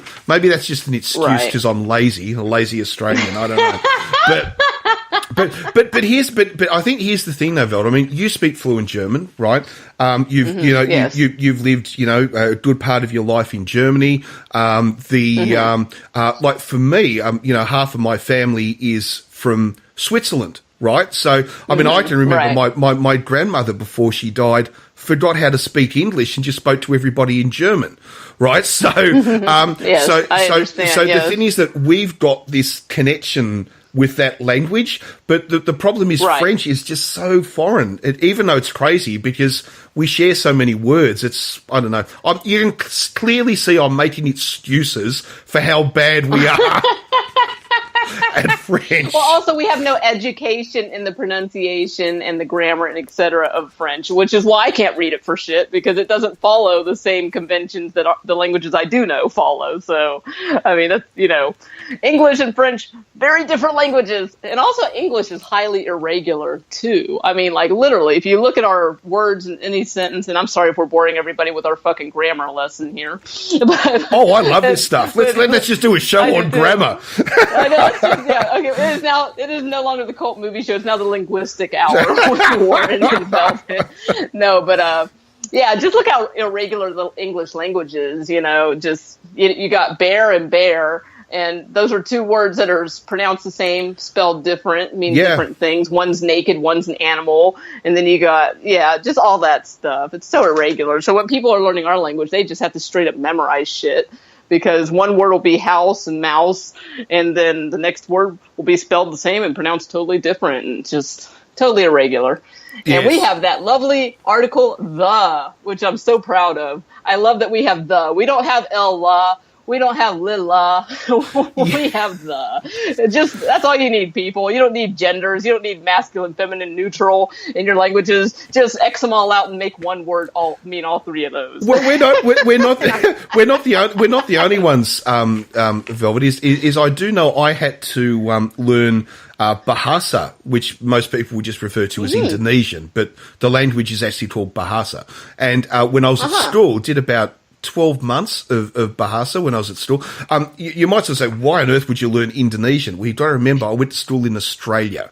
Okay, so think about the way the world looks, with, so it kind of makes sense. But of course now all Australian kids learn Chinese. They all learn Mandarin, of course. But back then it was Indonesian, and I can still remember. The reason why I was going down this is that I digress so much. Is of course Bahasa doesn't have it either. Like the beauty of them is, how like we would say, let's say table or tables. Yes. We put an S on the end as the plural, right? In Bahasa, in Indonesia or Malaysia, they speak Bahasa as well in Malaysia and Singapore. But they just say table. Like they just say the word twice, right? So it's a really easy language to learn. Like if you speak English, learning Bahasa like Indonesian is really easy. It's one of the easiest languages out there to learn. I love that. I'm gonna add that to my bucket list of languages to learn now. I can still remember I can still remember the first lines of my first Indonesian textbook. And even today, here we go. Okay. Ini si Didi duduk, ia makan nasi, si Mina lari. I can still remember it. Sounds good to me. Do we get a translation?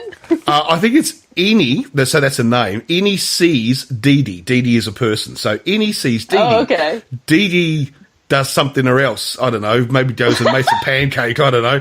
And then they, I don't know what. I have no idea. I have no idea what it means.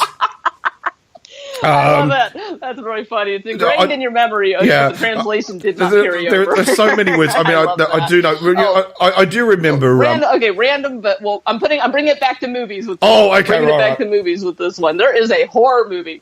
There's a horror movie in cinemas right now that I actually saw a few weeks ago, and it is called Wish Upon. Have you heard about this? No. I haven't. Oh my God. It is an unintentionally funny horror film. That is the best. It is. Everybody is talking about how amazingly bad this movie is, but it literally falls in that category of so bad it's good. And people were literally saying, go see it in the theater. It's that bad. You have to see this.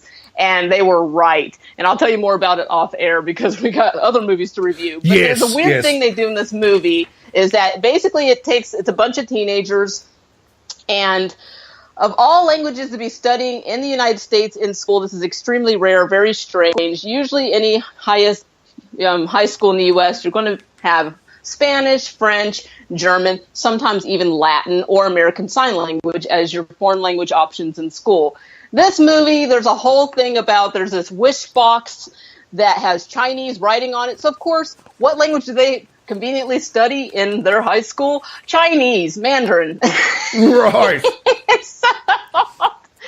So that's one of the many ridiculous things about that movie. But yeah, I was just like, wow, that is just bizarre that of all places in the world, they're going to say, oh yeah, in this United States high school, the chosen foreign language for everybody just happens to be Chinese. And I was just like, or Mandarin. I was like, oh my God. But I'll tell you more about Wish Upon. It is really weird. I mean, I'll just say this and then we'll move on to our next film. But it's, when I went to school, right? When I went to school in Australia, the languages that you were offered, there were really only, and it depended on the school you went to. So there was always, in the high-end private schools, there was obviously always Latin was generally offered, okay? Right. Then there would be French, German, and maybe Indonesian, Okay. But now kids who go to school in Australia, there's really only there's three options now: French, Chinese Mandarin, or Japanese.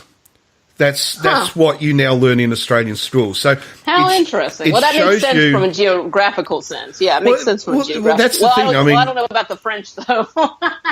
Well, French is still viewed as the world's right. second language. You guys have a close relationship. You guys are bros. Well, we are. No, for one day a year. We're great mates on the 25th of April, but that's it. The rest of the time we really don't give a shit about each other. It is the honest truth. The reason why French is still taught in Australian schools is because French is still viewed as the world's second language. So it always basically goes, these days the way that the languages race, if you like, it basically goes English, French, and then pretty much Mandarin. So, because of course, who are the dominant cultures? So that's the reason why. French is still, you've got so many Europeans, if they don't speak their same language, if they don't speak English, maybe there's a good chance they can default to French. And the other thing too, and remember too, all through North Africa and Central Africa, French is still spoken. Oh yeah, big time. Right. Yeah, so anyway, we are so much off topic now. We really are. So please join us next week, same time, same channel for the linguistic hour. Yes. Velvet. Oh my God. All right. Well, we will take a quick break and then we will finally, everyone's saying, for God's sake, guys, shut up and get to the next movie. And we will finally be back with our next movie. And I would sit there and play their albums in the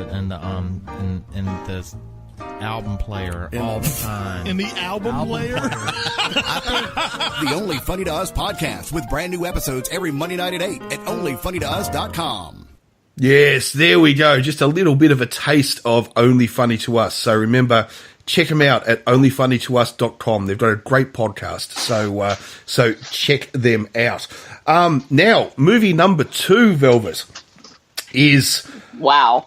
Yeah, wow, is all I can really say. Now, okay, it is from 2016, but I think it was released in this year, though, I think that's right, Velvet. But I think it was made last year. It came out last year. Yeah. But it was officially released here in the United States, for example, this year. Yes. Oh, yes, that's exactly right. Now, it is called Raw, R-A-W. Now, it is French, although technically it's actually a French-Belgian co-production. It's a French film, but I think there was Belgian money and so forth in it. Now, it is written and directed by Julia... Oh, God. No, that's not her name. Let's see. Oh, wow, yeah. Sorry, Julia Oh, shit, I can't even fake it. Ducournau? Oh, yeah. Ducournau. Sorry, I got that nice American R in there. I think, is it Ducournau? I'm sorry. But once again, the French listeners, I'm so sorry. But anyway, she basically directed and wrote this movie. Now, it is, oh God, where do we go? How do we explain this? Now, it's set obviously in France. It's all in French, and it is the story of a young girl who has finished school and has got into university as into veterinary college, okay, to do a degree in veterinary science. Now, so she's going to be a vet. Now, so she goes off basically for her first day in college, and where she will meet up with her sister, who I think is meant to be like a third year or something like that veterinary student as well. And now it also turns out that her mother is also a vet, so there is this long history of veterinary science in their family.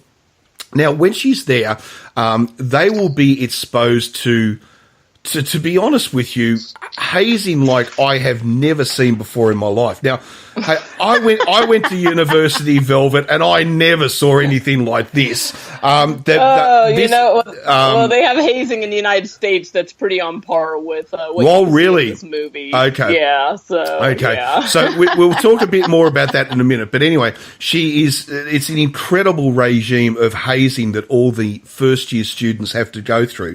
And anyway, through this, she's meant to be not just a vegetarian, but a vegan, okay? So she doesn't eat or touch any animal products. Now, so too supposedly is her sister, but we find out that when she meets up with her sister has long abandoned any ideas of being a vegan, and is now quite happily just eating 95% of the rest of the French public eating meat. Now, right. Actually, that's not quite true. About 10% of France is vegetarian, actually. So about 90%. So I remember looking up those figures once. Don't ask me why, I just did. But anyway, I looked up actually vegetarianism around the world to see how the different countries compared. And actually, France is actually quite high. It's actually got quite a high number of vegetarians. So anyway. So one of the things in the hazing thing is they have to eat a raw rabbit's kidney. This creates a whole heap of problems for her, but soon something starts to happen. She has a terrible reaction, almost like a food poisoning type reaction. And then after that, she starts to get this desire to eat meat, but not just meat, raw meat.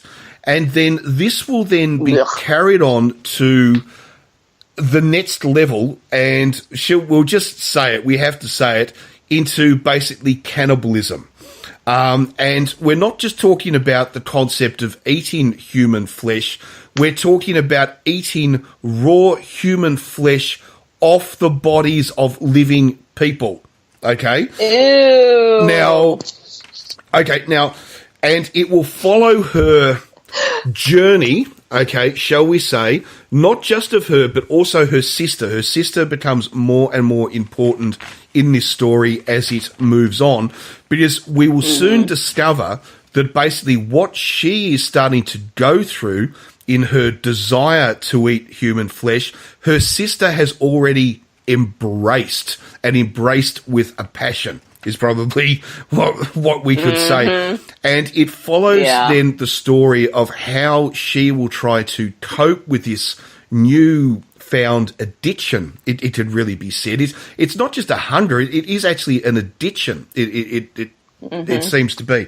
Now, I'll give you my thoughts in a minute, but what did you think, Velvet? Because there is no doubt this is a difficult movie, what did you think? Well, the movie definitely falls into the body horror genre, so that already tells you this movie has some very gory subject matter. And you also already said the magical word cannibalism is a theme of this movie, so definitely not the easiest film to watch. I kept hearing reviews about this movie, and the reviews I heard kept a lot of the movie very well guarded. We've already given away a lot of the story, but it doesn't ruin the movie, so not major spoilers. But still, when I was watching this, even I was still really surprised by the twists and turns that this movie takes. There's a lot of metaphors in this, which was interesting. Discovering your sexuality and getting that hunger, whether it be for sex or meat, was really prevalent in this. And also about sexual identity, sexuality identity, sexual orientation, because we have, her roommate ends up being a gay man, and he plays a large part in the story later on, which is really interesting and helping her to grow. As a woman, as a hunter, as a predator, I don't know. You have to watch the movie. Yep. But I really enjoyed this. I was really curious to see what you would think about this, because you do have experience with the vegan lifestyle, and the imagery in this movie is very visceral. There's a lot of blood, a lot of meat, a lot of flesh tearing.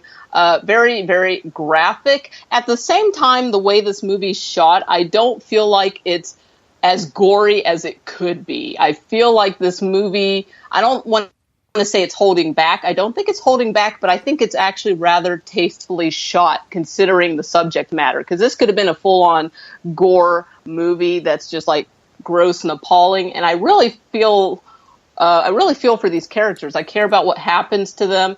And I just felt like the depth of character and the portrayal of the story and their journey and experiences was really well portrayed. So what did you think? Well, yes.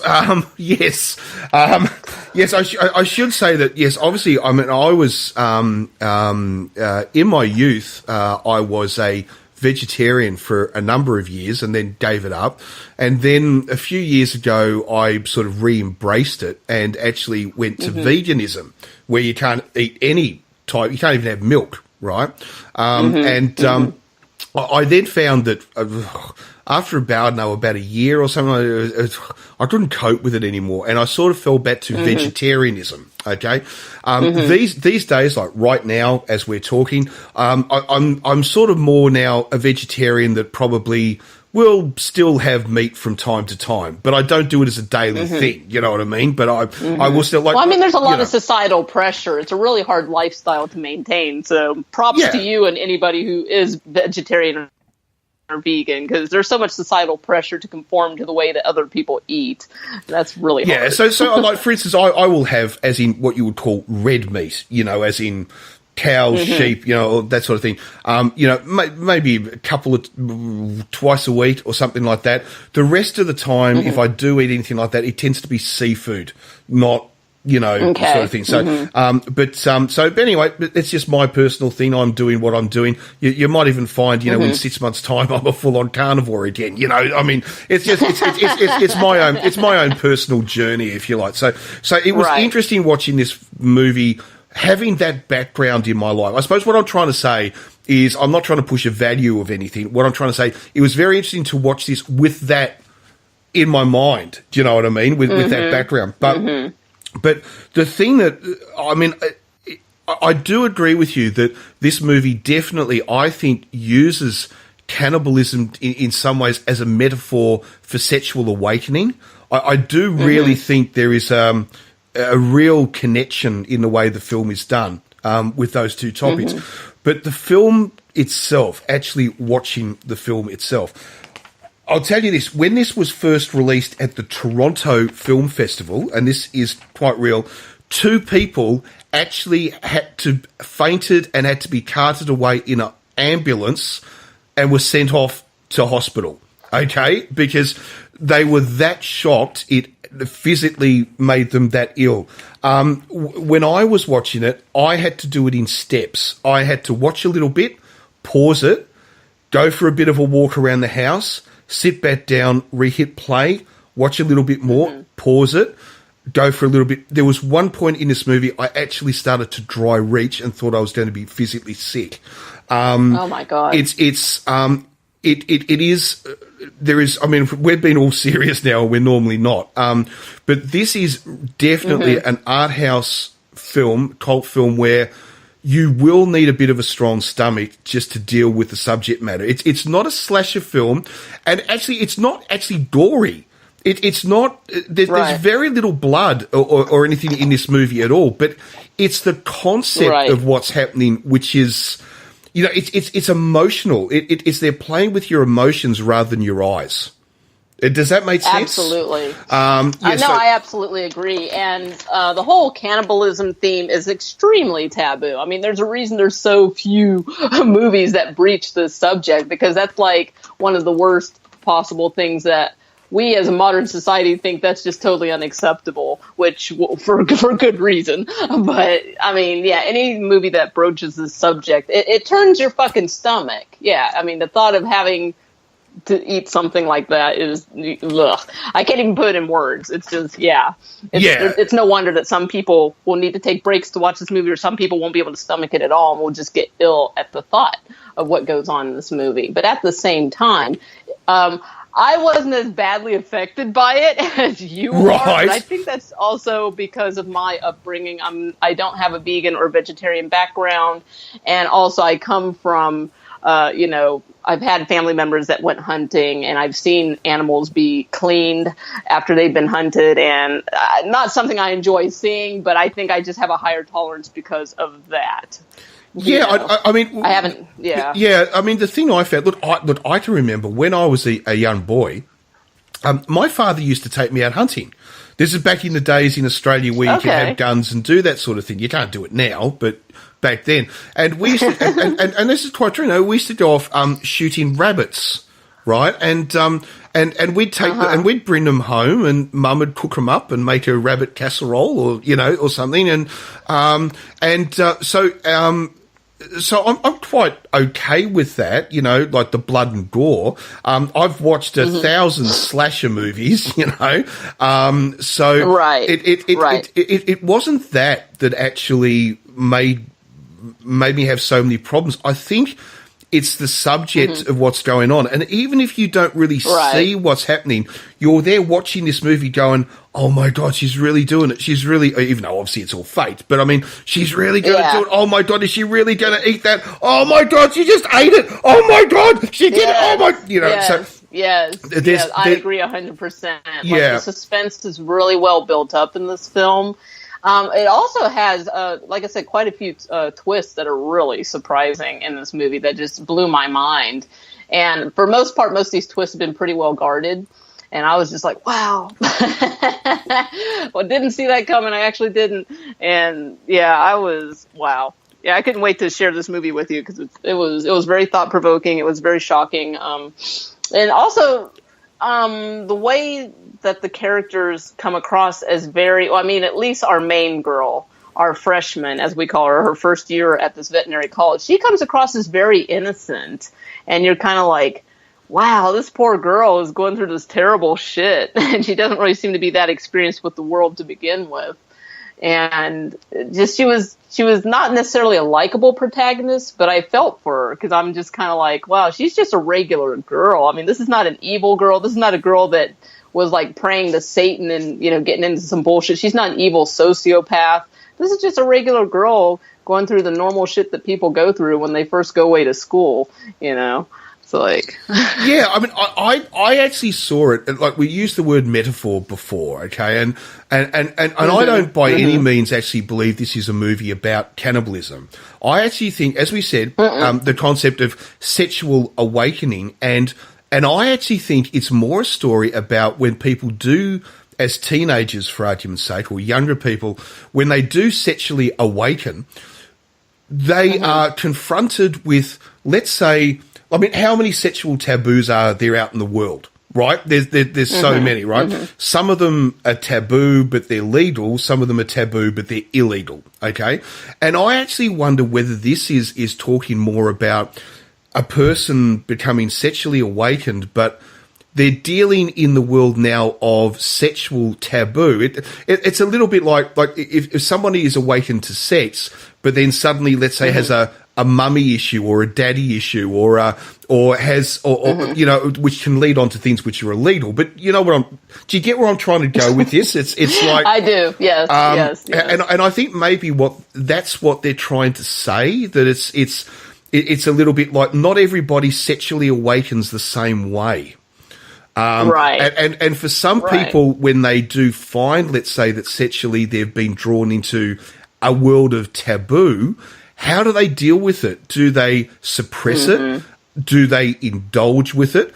Because there is I don't think it's going to give anything away, but there is a line by her father during the film. And I'm not going to spoil it, but I will just say that he does make the comment at one stage, you will have to decide how you want to move forward. And I think that's what that's why this movie is actually more about sex than it is about what you eat. Right. And there is also a lot of sex with it. Like there's the mainstream sex, and then there's all those undertones of, well, you thought this person was gay, but now they're engaging in heterosexual sex, and then there's promiscuous sex, there's people being forced into basically anonymous sexual situations. So yeah, there's a lot of sex in this movie, but don't get it twisted, people. It's not pornographic. It's not gratuitous. It's not gratuitous. It's all part of the journey of the characters in this film. But yeah, the actual the build up to what's going on, if you really go into this film and don't know a lot about it, just, at first you think it's just going to be some girl going through hazing rituals and her first time away from home, and it is, but there's a lot more going on. Oh yeah. And again, the actual gore in this is not as bad as it could be for the subject matter. Oh no. I really enjoyed it. There's as we said before, there's very little gore. There's hardly any in it at all. That's the thing. As we said, it's all emotional. It's not physical. It's all emotional. And I personally think I don't know. I'm maybe going on a bit of a limb here, but I reckon this would get free to air TV play without any problems. It's just that I think they'd want to be very careful about where they played it. I mean, even in this would get free to air play on Australia, especially Australian, on the two government networks, the ABC and the SBS. They probably wouldn't show this on the commercial ones, but that's what I'm debating. I'm debating where they'll show this in the United States. Now, Netflix would definitely probably pick this up eventually. So Netflix is usually pretty liberal. Yeah. Whereas our mainstream stations on pay channels, I think you'll definitely be able to see it, definitely. But our mainstream, like free ones, I don't see this going on there, just because of our censorship laws. There's a scene where her sister is trying to give her a Brazilian wax. She's waxing her sister's pubic hair, and that camera is right in between her crotch, and you see the hairs getting ripped out. And I know. I think that scene's actually really funny. It is. I think that scene's actually really funny. Yeah. Oh, and there's a scene where it shows the sisters taking a piss, and that's not going to fly on a mainstream American television, unfortunately. I'll put it to you this way. In Australia, on the three commercial networks, it wouldn't get airtime. They wouldn't play it but on the two government free to air networks, which I mentioned before, the ABC and the SBS. Yeah, they'd play this. They'd play this without any hesitation at all. Especially the SBS. The SBS would probably love this. They'd play it. They just probably wouldn't play it at 7:30 in the evening. They'd probably wait. No, definitely not. They'd probably wait until 9:30 or something like that, before they put it on. But it's look, I will say to people that if you have real problems with this subject and what you're going to see, then don't even bother to watch it, because you're going to find it really difficult. But if you're pretty open-minded and you're into experimental cinema, and remember too, as we said, there's not much blood or gore in this. It's actually mainly insinuated and that sort of thing. Right. Then maybe give it a go. Definitely give it a go. I will say it's not a movie I will ever sit down and attempt to watch for a second viewing.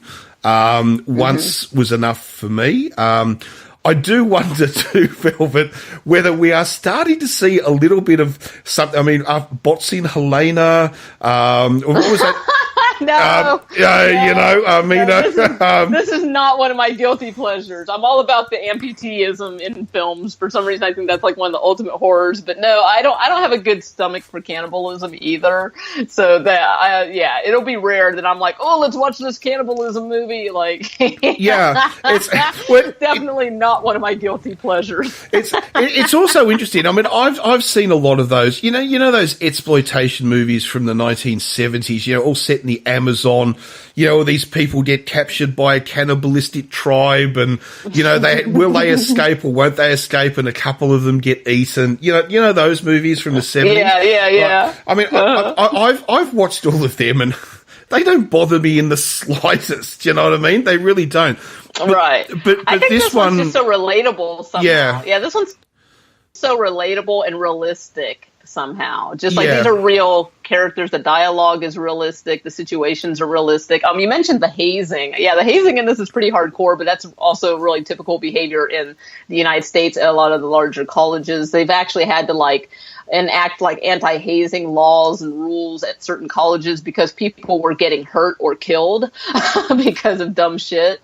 So that's obviously very cultural. But that was something I wanted to ask you about, because in Australia, just when I went to university in Australia, there's no hazing or anything like that. Nothing like this goes on. The only time that these sorts of things would happen is if, let's say, you tried to join what you call a fraternity, right? Yeah, I was going to say the fraternities and sororities over here. So if you, which in Australia they're actually just referred to more as clubs, but if you join some of those, you definitely will see rituals. Like for instance, here in March when university starts, you will if you go to an area where there is a university, like for instance, there's 2 universities in the city of Melbourne, like in the central city, like where all the businesses are and stuff. One is called Melbourne University and the other is called RMIT, Royal Melbourne Institute of Technology. Even though it doesn't sound like a university, it is. And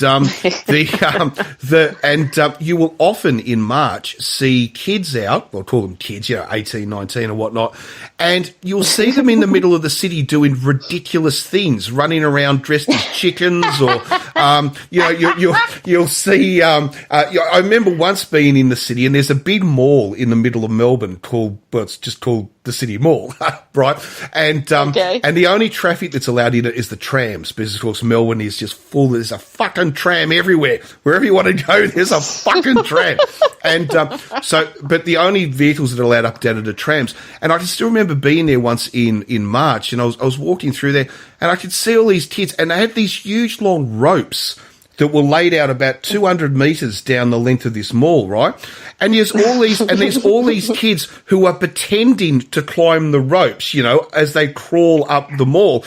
And there's all these other people, and there's all these other kids around them dressed up, cracking whips, right? As they go up these things. So that sort of stuff does happen, but it's done more in humour, and it's more with the fraternity sort of scene. If you just go to a university to get an arts degree, this shit does not happen in Australia. So it was really interesting to see, and it's fascinating you say that this stuff does actually happen in the US. Yeah, I mean, I don't know how veterinary colleges are but mainstream colleges, I mean, they've done stuff it's understood you're going to get your ass literally beat with a wooden paddle with holes in it so it goes faster and harder. I mean, you're going to get tied up and stripped down your underwear and have slurs written all over your body. I mean, pretty nasty shit. But then after they do all this humiliating stuff to you, they're like, okay, you're in. We're friends now. I'm like, oh, God. I'm like, I don't know why people put themselves through that shit. I'm like, no thanks. It sounds more like joining the Masons than it does going to university, It's like, do you remember when Homer Simpson joined the Stonecutters? And he had to go through his hazing and everything, yeah. I'm just like, I haven't experienced it personally, but I am aware of the culture, and I'm like, I shall pass. Does it happen in Germany? I don't think so. I never heard about it either. I don't think they have it there either. Yeah, it sounds like German universities are maybe a bit more like Australian ones, I think. I don't think it happens. I don't remember ever hearing or seeing any hazing going on when I was there. So. But maybe they just knew not to fuck with me. They were like, "Oh, she's from the USA. Don't fuck with the US." Maybe. Just kidding. Just kidding. I never saw any hazing or hurting. I did just see you there, Velvet, sort of on your very first day in university, standing up, and there's a big lecture. Everyone's speaking in German, and you just stand up and go, USA! So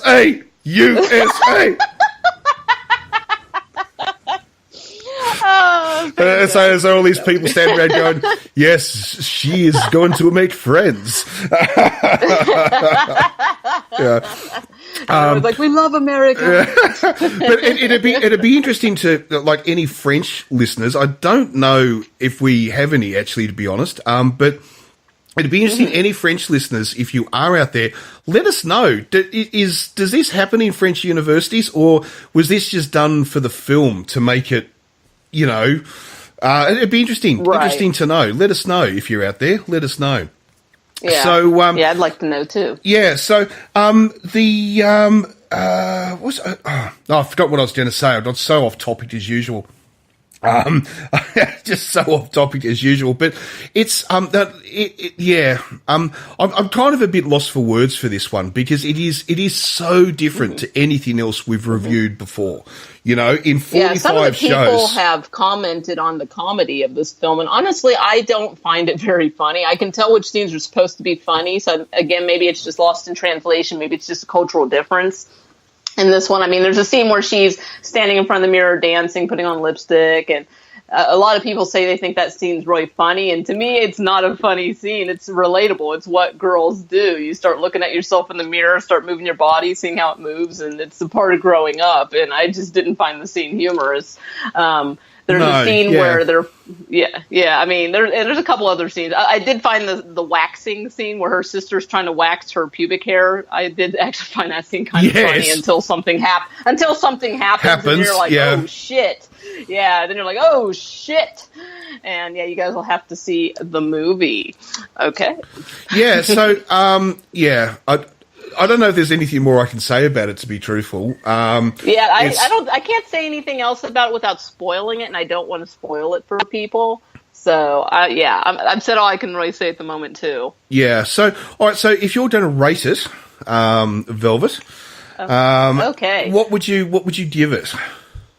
Okay, so this film's not for the faint of heart. At the same time, it's not a gore fest, but the concept is stomach-turning for a lot of people. But at the same time, I do love the style of this film, and I did really enjoy the story. I cared about the characters, and it surprised me. Even the ending, there's a slight twist at the end that surprised me. So, out of a possible 5 Eric Roberts, I'm going to give this 4 raw filet mignons. Wow. Okay. 4 out of 5. It's I know I do this sometimes because I chicken out, right? I'm a coward. All right, just cluck away at me. I'm a coward, but yeah. You're a chicken. But right, I'm going to give it 2 scores because, and I've done this a couple of times with a couple of films, and that is that it's as a piece of filmmaking, I will give it 4 out of 5. Same as you, okay? In regards to my enjoyment level of this movie and whether I would recommend it to anybody or anything along those lines, honestly, I've got to give it 0.5 because I just found it so incredibly difficult to watch. The fact that I had to pause it and go for walks, the fact around the house, just literally pacing up and down the living room, trying to kind of just get my blood pressure down, calm down, and then at one stage where I literally thought I was physically going to throw up. Oh my God! You know when you get that sort of oh god, right? Yeah. And the thing is that I wouldn't want to put that on another person. So. But as a piece of, of art, as a piece of independent filmmaking, it's brilliant. It really is. It's fantastic. And it's an amazing concept too of trying to use metaphors to tell various stories in regards to taboo issues and stuff. It's brilliant. It really is brilliant. But fuck me, it is hard to watch. I mean, that's just what I found. So I would say to people, if you're really into experimental theatre, if you love movies that push the boundaries in cinema, if you like that sort of thing, you'll love this movie. You really will. 4 out of 5. But if you just like to go to the cinema to watch the Avengers or that sort of thing, right? Then you're not. I don't even attempt watching it, right? So right. I don't know. That's just how I feel. But as far as a piece of art, it's brilliant. It really is. So no, I think you've covered it. And like I said, you mentioned at the very beginning of this, there are people that actually passed out during the screening of this at Cannes. So This movie's not for everybody. So I'm glad you really pointed that out, because I wasn't as strongly as affected as you were, so I'm glad that I have your perspective on this. I don't go around recommending this movie to every single person I meet. And also, aren't you glad that the next movie we're reviewing is a comedy? Oh, yes. We're going to get a little bit more lighthearted now, I think, after Raw. And it probably, I don't know what I say, it's a very famous comedy as well. But we will get to that in just a minute. So anyway, look, we're just going to take a quick break, and if the filler will play, and we will be... Will it? Come on. Oh, there it goes. So I've got to change that. And I've got to stop talking through the filler. See, I'm doing it now. Oh, shut up. We'll be right back.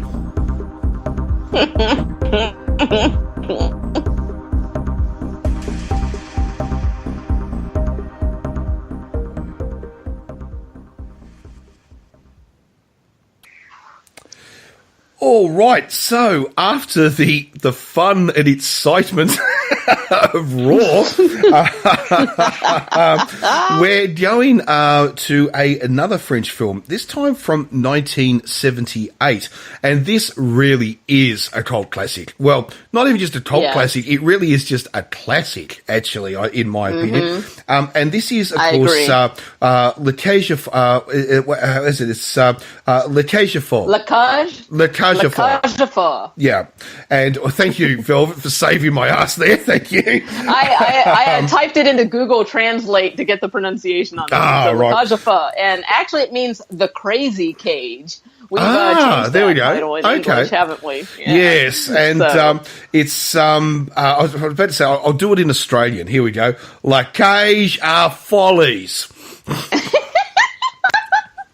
There's the Australian Sounds version good to of me. it. I know. Sounds good to me. So anyway, so from 1978, and now I'll give you a quick rundown of this movie, and if you think the story sounds familiar, well, we'll get into that in just a moment. It basically tells the story of two gentlemen who are in a gay relationship. They live together, and they live above a nightclub which they own, which is basically female impersonation. Drag queen. Drag queen. Yes. That word's still in use, isn't it? That's still PC, isn't it? Yeah, drag you can queen? say it. Yeah, drag bar. Queen. Yeah. Where men dress up as women and do songs and all the rest of it. Now, of course, what we will find out throughout this film is that 90% of the drag queens in this are exactly that. They're drag queens. They're not gay. There's nothing about this at all. It's just it's an art form. It's not about sexuality. No, it's an art form. Entertainment. Yeah, much bigger in some countries. I mean, for instance, drag queens in Britain, it's a huge art form. You know, it's absolutely huge. So, but of course, we're in France this time, and anyway, so they own this club. And their son comes home to visit from university to announce that he is going to get married. And he's going to marry this young girl that he met in university.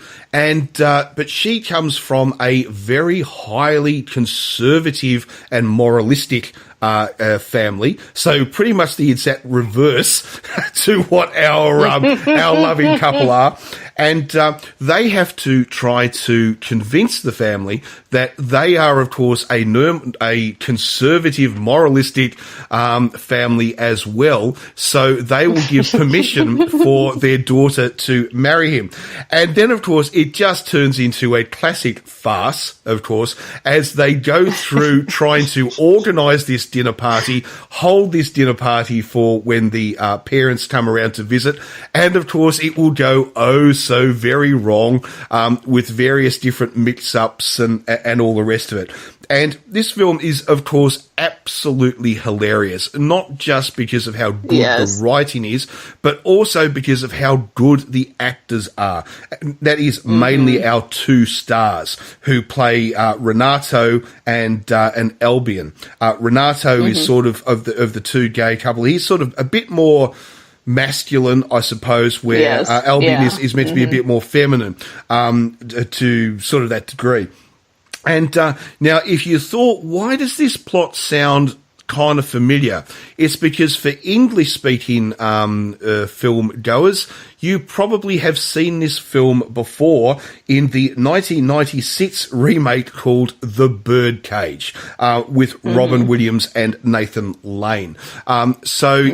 This movie, to some degree, I don't have to really tell everybody exactly what's going on. If you've seen The Birdcage, this movie, with a couple of slight differences, is almost word for word. I mean, I should say The Birdcage almost copied this word for word. So, what are your thoughts about this movie, Velvet? I love it. I absolutely love it. Oh, my God. It is so hilarious. And honestly, if you've seen the 1996 American remake of this film, The Birdcage, definitely check out the original. I think you're actually going to like this better. It is funny. It is funnier. And this has a lot of little things about it that the 1996 remake does not have. The 1996 remake is actually rather politically correct, whereas La Cage aux Folles from 1978, they successfully make a joke out of domestic violence. Yep. There is commentary on racism. They use the F word. And when I say the F word, I mean FAG. I mean, a lot of the stuff that is not in the 1996 version is in this one, but it's done in a funny, lighthearted way. Like, there's a scene, one of my favorite scenes is the bar scene, where he's trying to make his feminine partner more masculine, and he's like, well, hold on, I gotta go freshen up. And right when he walks out of the bar, somebody standing at the bar calls him the F word, and he goes back to his partner, Renato, and says, he called me an FAG, and he's like going to go beat the guy's ass, and of course instead he gets his ass kicked. But Yes. very funny movie. I love Jacob, their butler. He's always running around half naked, and he's just so flamboyant and ridiculous. And it's a really, really, really funny movie. I mean, you will literally laugh out loud. I actually rewatched this movie in a cafe because my internet was having issues. I actually took my phone and went and rewatched this movie in a cafe, and it was a quiet cafe. Unfortunately, it was a cafe attached to a bookstore, so everybody there's very quiet, library quiet, and every few minutes I'm over there cracking up, trying stifling my laughter, not trying to disturb everybody in the cafe. This movie's literally laugh. Yeah, this movie's literally laugh out loud funny. So, yeah. I mean, you gotta see it. I mean, how would I compare it to the American version? Look, I do think it's better, but I don't think it's a lot better. I actually think that of all the American remakes of foreign films that have ever been done, The Birdcage probably actually captured what the original film was really about. Do you know? I mean, of all the movies they've done, The Ring, God, you just name them, Godzilla. I mean, how many? There'd be hundreds upon hundreds, of non-American films that America has remade. But I actually think that The Birdcage probably actually captured the essence of this movie the best. It's one of the best remakes that was ever done. But we're not actually talking about The Birdcage. I absolutely loved it. And yes, I mean, you're quite right. The non-PC-ness of this being 1978 in France. I mean, the classic line where Albion sort of says, oh, well, what are you going to do? Because he won't go on stage to do his act. He's having another one of his hissy fits, which he seems to have. He seems to have every 5 minutes. It's always, oh, you don't love me. They have his complaint on recording. He's just playing a recording of him complaining. I know. He's like, you don't even have to say anything. Here, let me just play it back. I know. So this was yesterday, and anyway, and he's going, oh, you don't love me anymore. What are you going to do? Hit me? And then the next scene, we just see Albion walk out the door holding his eye. It's like Ronaldo really did hit him. But the way they do it is he's like, oh, did you hurt your hand when you hit me? Are you okay, darling? He's the one that just got hit, but he's checking on the guy that hit him to make sure that he's okay. I mean, we know this is horribly politically incorrect, and in today's cinema, you honestly can't pull this joke off. People will be highly offended. People will boycott this film. But this was that magical time, 1978, and the way they do it in the movie, it's funny. It is not offensive. It's actually funny. So please don't, turn off the podcast just yet, people. No, it's going to get worse. It's I mean, it's even like it runs all the way through the movie. You know, where they're sort of their butler, if you like. And what's his name again? I've forgotten his name. Jacob. Now, Jacob is, I suppose, so that you understand how the jokes work in this. Jacob, of course, in the Birdcage, the character is played by, was it Hank Azaria who played it? That's right. Who basically played it as a Central American, like a sort of Colombian or something like that. Where in this, he's actually meant to be a black Frenchman. Right, so he's French, but he's obviously of black heritage, and so. But the thing is that all the way through this, he keeps referring to Renata as master. Yes, master. No, master. And and he almost like tries to put on an American accent. You know, it's like, oh, don't hit the slave master. You know, it's the sort of thing. And he keeps calling his boss's son the little white master. Yes, I know. Little white master. You know, it's like, and Renata just keeps there, and every time he does it, he just sort of like rolls his eyes. It's like, oh God, you're not a slave. You're just the butler. You know, we pay you, for God's sake. Will you just, you know? So it's actually funny, even though in a sense it's kind of racist the way it's done, but. I don't, big time. But in the way it's done, it's actually it's actually funny. You know, it's like it is funny. You know, it's because it's sort of it's making fun of racism that really exists, even though it doesn't exist in this household. You know, so because there's no racism in this household at all. You know, so that is really kind of funny. I kind of like the way they did all that, and of course we go through all the farce, you know, that happens when the family arrives, because. You know, of course, we've got, you know, on the plates that they serve dinner at, you know, of course, there's pictures of people, two men having sex and all the rest of it, you know. Oh, my God. You know. Yes. I mean, there's that stupid statue with a big, long boner. And he's telling Jacob, like, here, get rid of this statue, get rid of this, get rid of that painting. And he goes, oh, and get rid of this. And, like, and he taps it and the dick falls off, and then he goes, never mind, you can leave it here. Yeah, I know. Yeah, and you know, and it's there are so many, you know, funny scenes in this, and of course it all comes, of course, to the huge, you know, crescendo, where of course they're trying to actually get the sons, like the real mother. You know, the birth mother, who basically abandoned, you know, him at birth. And of course, he's been raised, of course, by these two guys. And, but they try to, of course, invite her to come to the dinner party, so at least they look more normal. You know, well, no, sorry guys, I didn't mean to say that. More normal. That's such an offensive thing to say. More mainstream. Sorry, especially with what's happening in Australia right now, which we'll deal with in a second. So I'm sorry. I didn't mean that. I think people who know me know I didn't mean that. Yeah, I think anybody who's listened to the show long enough knows you're really good. You're very good at you're all inclusive. Diversity is the spice of life on this podcast. Yeah, so, you're very good. That's just old school terms that fall out. So please pardon me on that. So anyway, they try to get the mother to come around, and of course it all goes wrong about whether she will turn up or whether she won't turn up. So of course Albion then he tries to dress up to be the uncle, but they say you can't pull it off. You can't pull it off. You know, you can't do it. You know, you're so flamboyant. You just can't. You can't look like a 1970s man. You're just not pulling off. So of course he turns up at the dinner party pretending to be the mother, and it is absolutely hilarious. You know, it really is just absolutely hilarious.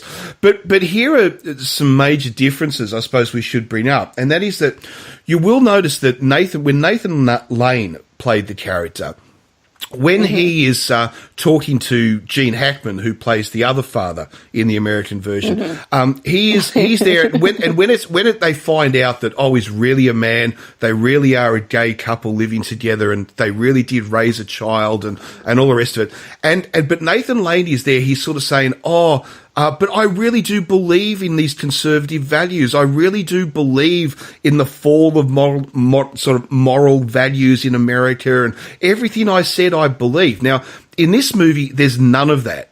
They don't go down that path at all. In fact, Albion, when it's found out that he really is a man, his attitude is a little bit like, oh, big deal with it.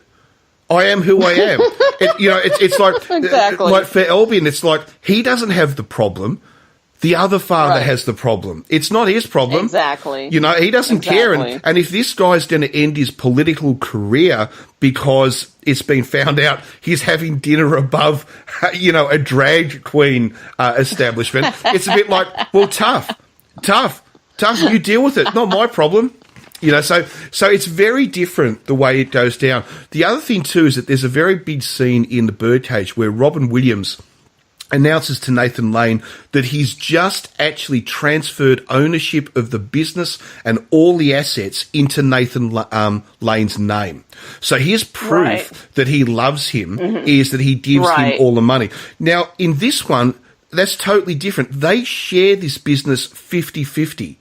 Right, so it's very different. So there were some differences in the way it sort of went. Yeah, and in this one, I mean, there's a scene where he basically says, "I'm going to be buried with you when you die." Like, when you die and I die, we're going to be buried in the same place. So that was their parallel to the American one, whereas for them it was business to show love, whereas this one it was, the commitment after death to show love. Anyways, and and it's but there are also like this is a hilarious scene though. Like I love it because they've got this giant carving of Jesus on the cross. Oh, it's about 2 meters tall, right? And they've got it hanging on the wall above the fireplace. And anyway, Renato comes up with this thing about supposedly it was made by his father or some. Of course, they just got it from the local, the local prop store or whatever, right? So he's telling me this story. Oh, my father made it or whatever. And he says, would you like to hold it? Anyway, so he gives it to the wife, and the wife is like holding it, and then he runs off to serve dinner. And then, of course, it comes back later, and she's still in the living room with this cross on her shoulder. And it's like, and you suddenly realise, oh, fuck me, it's Jesus Christ carrying the cross. Like, did you get that? It's like she's meant to be Christ. Totally. She's actually, I know. Yeah. So there are a lot of things in this that are just, really funny. Really, I mean, really funny. okay. So with the political family that's coming to visit this other family, okay. So the whole thing gets started because they're president of this moral society.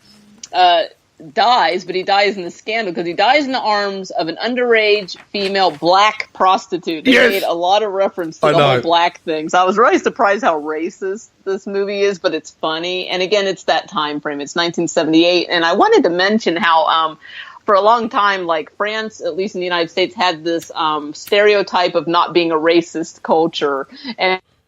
And so it's really funny to see that this really classic film was like, no, we're racist just as everybody else. We have fun with it. Just else. But it's there's no doubt that France is no different to any other country. It has its own issues. Right, I mean, you look at the issues with like French Algerians, for argument's sake. In France at the moment. The National Front came very close to winning an election based on immigration of people from ex-French colonies who were black, who were Muslim, and and all the rest of it. So racism is still obviously a big problem in France even today. But then again, I'm not calling out France. It's the same in every country. This is not exactly. This is the same in every country. But it's the way he describes the way the president of this association was found. Yeah, dead. They're not concerned about the president's death. They're concerned about the scandal. But it's also the way he says it. Like he sort of says, "Oh, the president was found dead in bed with a prostitute," and then there's a pause, and then he goes, "Underage." And then there's a pause, and he goes, black. but the thing is that the father is so dramatic. He's just a weird character. Every time he gets upset, he just starts screaming and hitting stuff. And there's that scene where he's at the dinner table, and he starts like eating something, and he's like, "Oh, I almost ate it." I know. He was using his anger as an excuse to, I guess, break his diet or something. It's just bizarre. It's really funny, though. But one thing, too, is about the Albion character is that screaming that he does. It's that, oh my, all the time. But now, I know Nathan Lane obviously did that as well, in the American version. Yes. But the actor was it Michelle Serrano, I think his name's Serrano. Mm-hmm. Who actually plays Michelle Serral.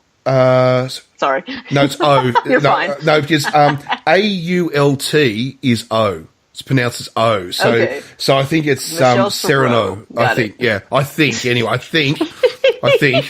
Yeah. But anyway, But he does the scream so well, and he just it's every couple of minutes. He won't even be on screen; it'll be two other people talking, and just in the background you'll just hear this, like coming from the background. He's not even on screen, and he does it so well. And the hissy fits he has, like every minute of this movie, is, "Oh, you don't love me, you don't care for me." It's like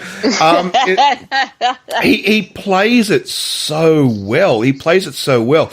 But the amazing thing, though, is when you see him actually dressed up in a suit without makeup. He looks like a totally different person. Oh yeah. An Yeah.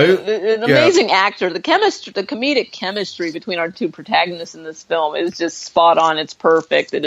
They play off each other so well, and it adds to the enjoyment of this movie. It's just hilarious. And the other thing too is I don't want to. Oh, look, I think everyone knows how this movie finishes, but but the thing I loved about with the sort of movie, not the actual ending, but because this movie actually goes a scene further than the Birdcage does. The Birdcage ends with the escape out of the nightclub, but in this one it goes further. We actually go to the wedding itself. So this movie, for a lot of people who've only seen the Birdcage, this movie actually goes further.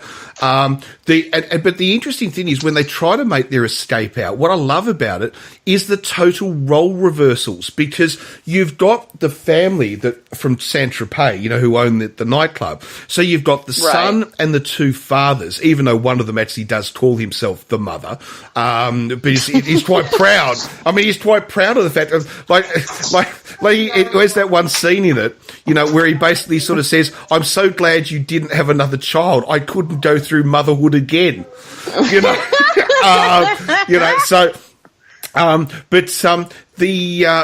trying to do the escape, and so the family, like the very conservative family, are all dressed up in drag, but of course our three men from the drag club are all dressed up in suits. So it's a total role reversal.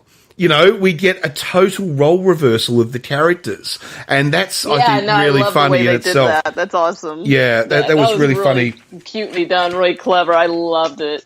Yeah, this is just, I can't stress it enough. This movie literally makes me laugh out loud, and it also has, like, for me, what I want to call suspenseful humor, where there's certain parts of the movie where you're just like, oh my gosh, are they going to do it? Oh, it's coming. Oh, it's going to happen. Oh my gosh.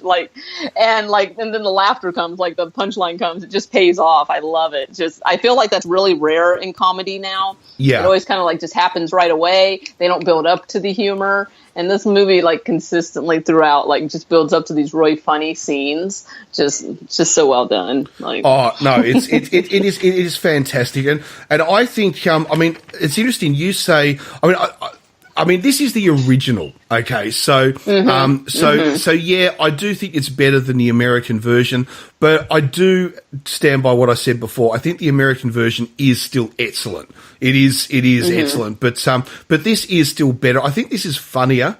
I really do think this is funnier. I do too. And I like the direction our two main characters go down. Sometimes in the Birdcage there are excuses being made for their lifestyle to a degree. In this movie, there is no excuses at all. They are gay and they are proud, and they will not excuse any part of their life. Their life is their life, and they are 100% proud of their life. And so I thought that was really well done, even though this was 1978. So I thought that was absolutely. very well done. And it brings me, if you just let me digress for one moment, because I brought this up where I accidentally used an incorrect word. In Australia, in the next 2 months, there is going to be a ballot, which is for same-sex marriage, okay, to finally give marriage equality. So, you can marry whoever you want, not under these old-fashioned, stupid, bloody laws. Now, it's in 2 months' time, and unlike most elections in Australia, which Velvet, are compulsory, you have to vote, otherwise you get fined. This one is not. This one is voluntary, okay? This is a totally voluntary election. Now, I'm just saying to everyone in Australia who's listening to this show, vote yes. Don't fuck around with this, guys. This is a one-shot deal, all right? If the no vote wins, gays will not be allowed to get married. So just get out there and vote yes and give the LGBT community the same rights everybody else does, all right? It's time this happens. I know I'm being serious, but this is really important to me. Get out there, vote yes, and give total equal rights to everybody in Australia. Enough said. There you go. Well said. Yeah. No, well said. I'm glad you said that. Yeah. And this film, shows you just everybody has the entitlement to the pursuit of happiness and family and, yeah. And that's exactly right, because you look at them, right? I mean, this is this whole point. It's like, oh, gays shouldn't be allowed to have children. Well, you have a look at this. I mean, their son is the most switched-on, normal guy there is. He's gone to university. And his mother abandoned him. Yeah. He's raised by two men that took on the parent roles. I mean, who cares? Not everything's going to be traditional or fit into a, certain form. It's just, I love this movie because this movie does have that message about, loving yourself, accepting yourself, and also about conformity. How far should you go to conform to societal norms? When obviously you don't want to conform when it goes against what you believe or how you live your life. As long as you're not hurting anyone and everybody's in a consensual situation, then yeah. So I mean, it's a great movie. Right. I mean, it really, it really does give the message that a family is about love. A family isn't about gender. And this is, once again, Australia, I hope you're listening. A family is about love, not about gender. All right, I won't mention this subject again, but this movie says that, because here we've got these two guys and they love their son dearly. They love him dearly. And the fact that they're prepared to go to this ludicrous farce, right? Yeah. To make him happy is, it just shows how much love there is, for their son. And, so it's a wonderful movie. It is a farce, as we said, but so it's very funny. I love the little scene when Ronaldo, he's got his little lucky charm, his little lucky chili that he carries. Yeah. All right.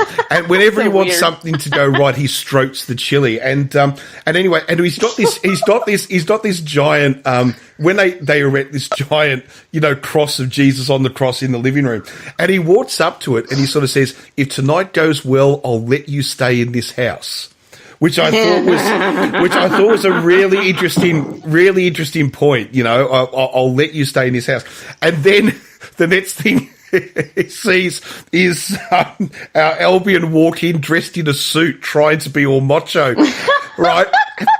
And then he just grabs his chili, gives it a stroke, and goes, "Maybe not." No, it's a hilarious movie. Yeah.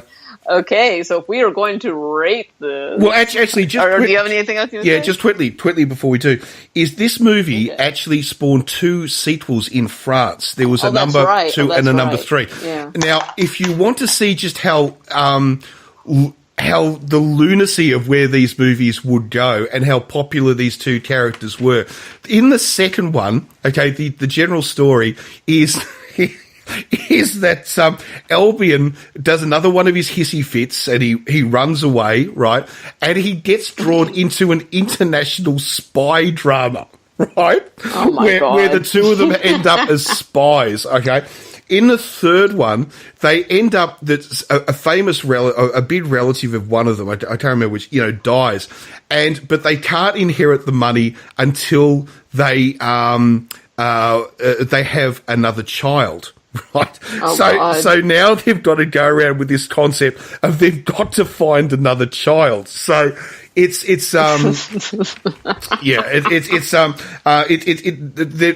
I'll just say this, you'll fall in love with these two characters. They're just absolutely wonderful. They're so funny and it's brilliant. And the actors play so well off of each other. They have amazing comedic chemistry. Yeah. Really good. Yeah, absolutely. All right, rating it.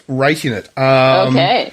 All right. I think there's no question on my end. Out of a possible 5 Eric Roberts, this gets 5. 5 out of 5 for me. I've got a really simple one to this. It's 5 out of 5. It's Woo-hoo! Brilliant. Yeah, it's brilliant. Absolutely brilliant. I can't fault it. I can't find a fault with it. It's brilliant. No, I can't either. It's a perfect comedy. And this movie has been highly rated. It's been remade. There's been Broadway musicals done of it. I mean, it's a huge cult classic as well as classic film. So if you haven't seen La Cage aux Folles, if you don't know how to spell it, just type in French Birdcage 1978. The internet will figure it out for you. You'll be able to find it. Yeah, it's also it's readily available on iTunes. It's not available. It is available on American Netflix. So it's pretty easy to find. In fact, it used to be. I think right now the remake's available, the American remake, but La Cage aux Folles, the original, is no longer on Netflix. Okay. Well, anymore. it is on iTunes. It is on iTunes. Yeah. Now, the other thing too I was going to say is that this movie, when it was released, actually was released in 3 languages. It was released in French, obviously, but also Italian, because it was actually there's a lot of Italian money thrown into this. It's actually a part Italian film, the first one, and also in English. So. But one of the things about this movie is that I've actually seen it twice now, once in French and once in English. And one thing I will say is the English dub in this works. It's one of those movies where you can actually watch this in English, although I would still recommend to people watch it in French. But if you really are one of those people that just cannot watch a movie if it's subtitled, there is an English version available of this, and actually, trust me, the dub is actually pretty bloody good. It works. Oh, wow. So, I might have to check that out, because I'm a fan of the native language in any film, but if I hear there's a good dub, I like to check that out when I can. This dub actually works. Okay. No Cool. dub is ever perfect, but this one actually does work. So, yeah. So there we go. And I'm sorry about the little rant, guys, but it's it's a big deal in this country at the moment, and I just wanted to seeing we were talking about the subject. So it's not a cult movie show unless Warren has a rant at some stage. Oh, it's been a long time, so you were overdue for one on here. So. That's right. That's exactly right. Cool. All right. So, if you guys want to hit us up on our social media, please do. We're going to get active on there again. So you can find us on Twitter at Cult Movie Show. You can also email us, cultmovieshow@gmail.com. So if you have any movie requests or you want to comment on any of the podcasts, feel free to tweet us, private messages, or email us, and we will get back to you. If you have a mini movie or an independent film that you would like us to review on our podcast, if you'd like to be a guest on our show with us and co-host, feel free again to either tweet us, private messages, or email us. Again, at Cult Movie Show on Twitter or cultmovieshow@gmail.com. Take it away, Warren. Yes. That's pretty. I probably want to say thank you, as always, to the guys to Only Funny to Us. Want to say thank you, of course, to Alana Evans, who provides the music. I think that's about it, isn't it? That's probably about it. I think so, yeah. And Only Funny to Us, your Huntsman Spider is in the mail. Yes, it's on the way. It's on the way. I'll just have to catch one, put it in a box. The other thing too is next week we've got some stuff lined up, and we're going to have a special guest. Fingers crossed, everything's going to go right. I'm thinking it will. And should I say who it's going to be? Oh, let's leave it for a surprise. We don't want to jinx it. All right, okay. But we'll have a special guest. Let's just say you've heard them on the show before. So we're looking forward to having them back. So that'll be really cool. I think that's about it. That was podcast 45. We're back, baby. We're back with a vengeance. Isn't that how it goes? We're back with a vengeance. So, yes. So this is basically the start of season 2, and we'll keep pumping out a show every week. And once again, sorry for last week with the technical difficulties, but we're back. And yes, yeah, cool. So I think that's about it, isn't it? Nothing else? I think that's it. I think we got it covered. Oh, excellent. All right, well, we'll be back next week. Yeah, so as always, we'll leave you with Alana Evans and Perfect. Cheers, guys. Perfect. Bye, guys.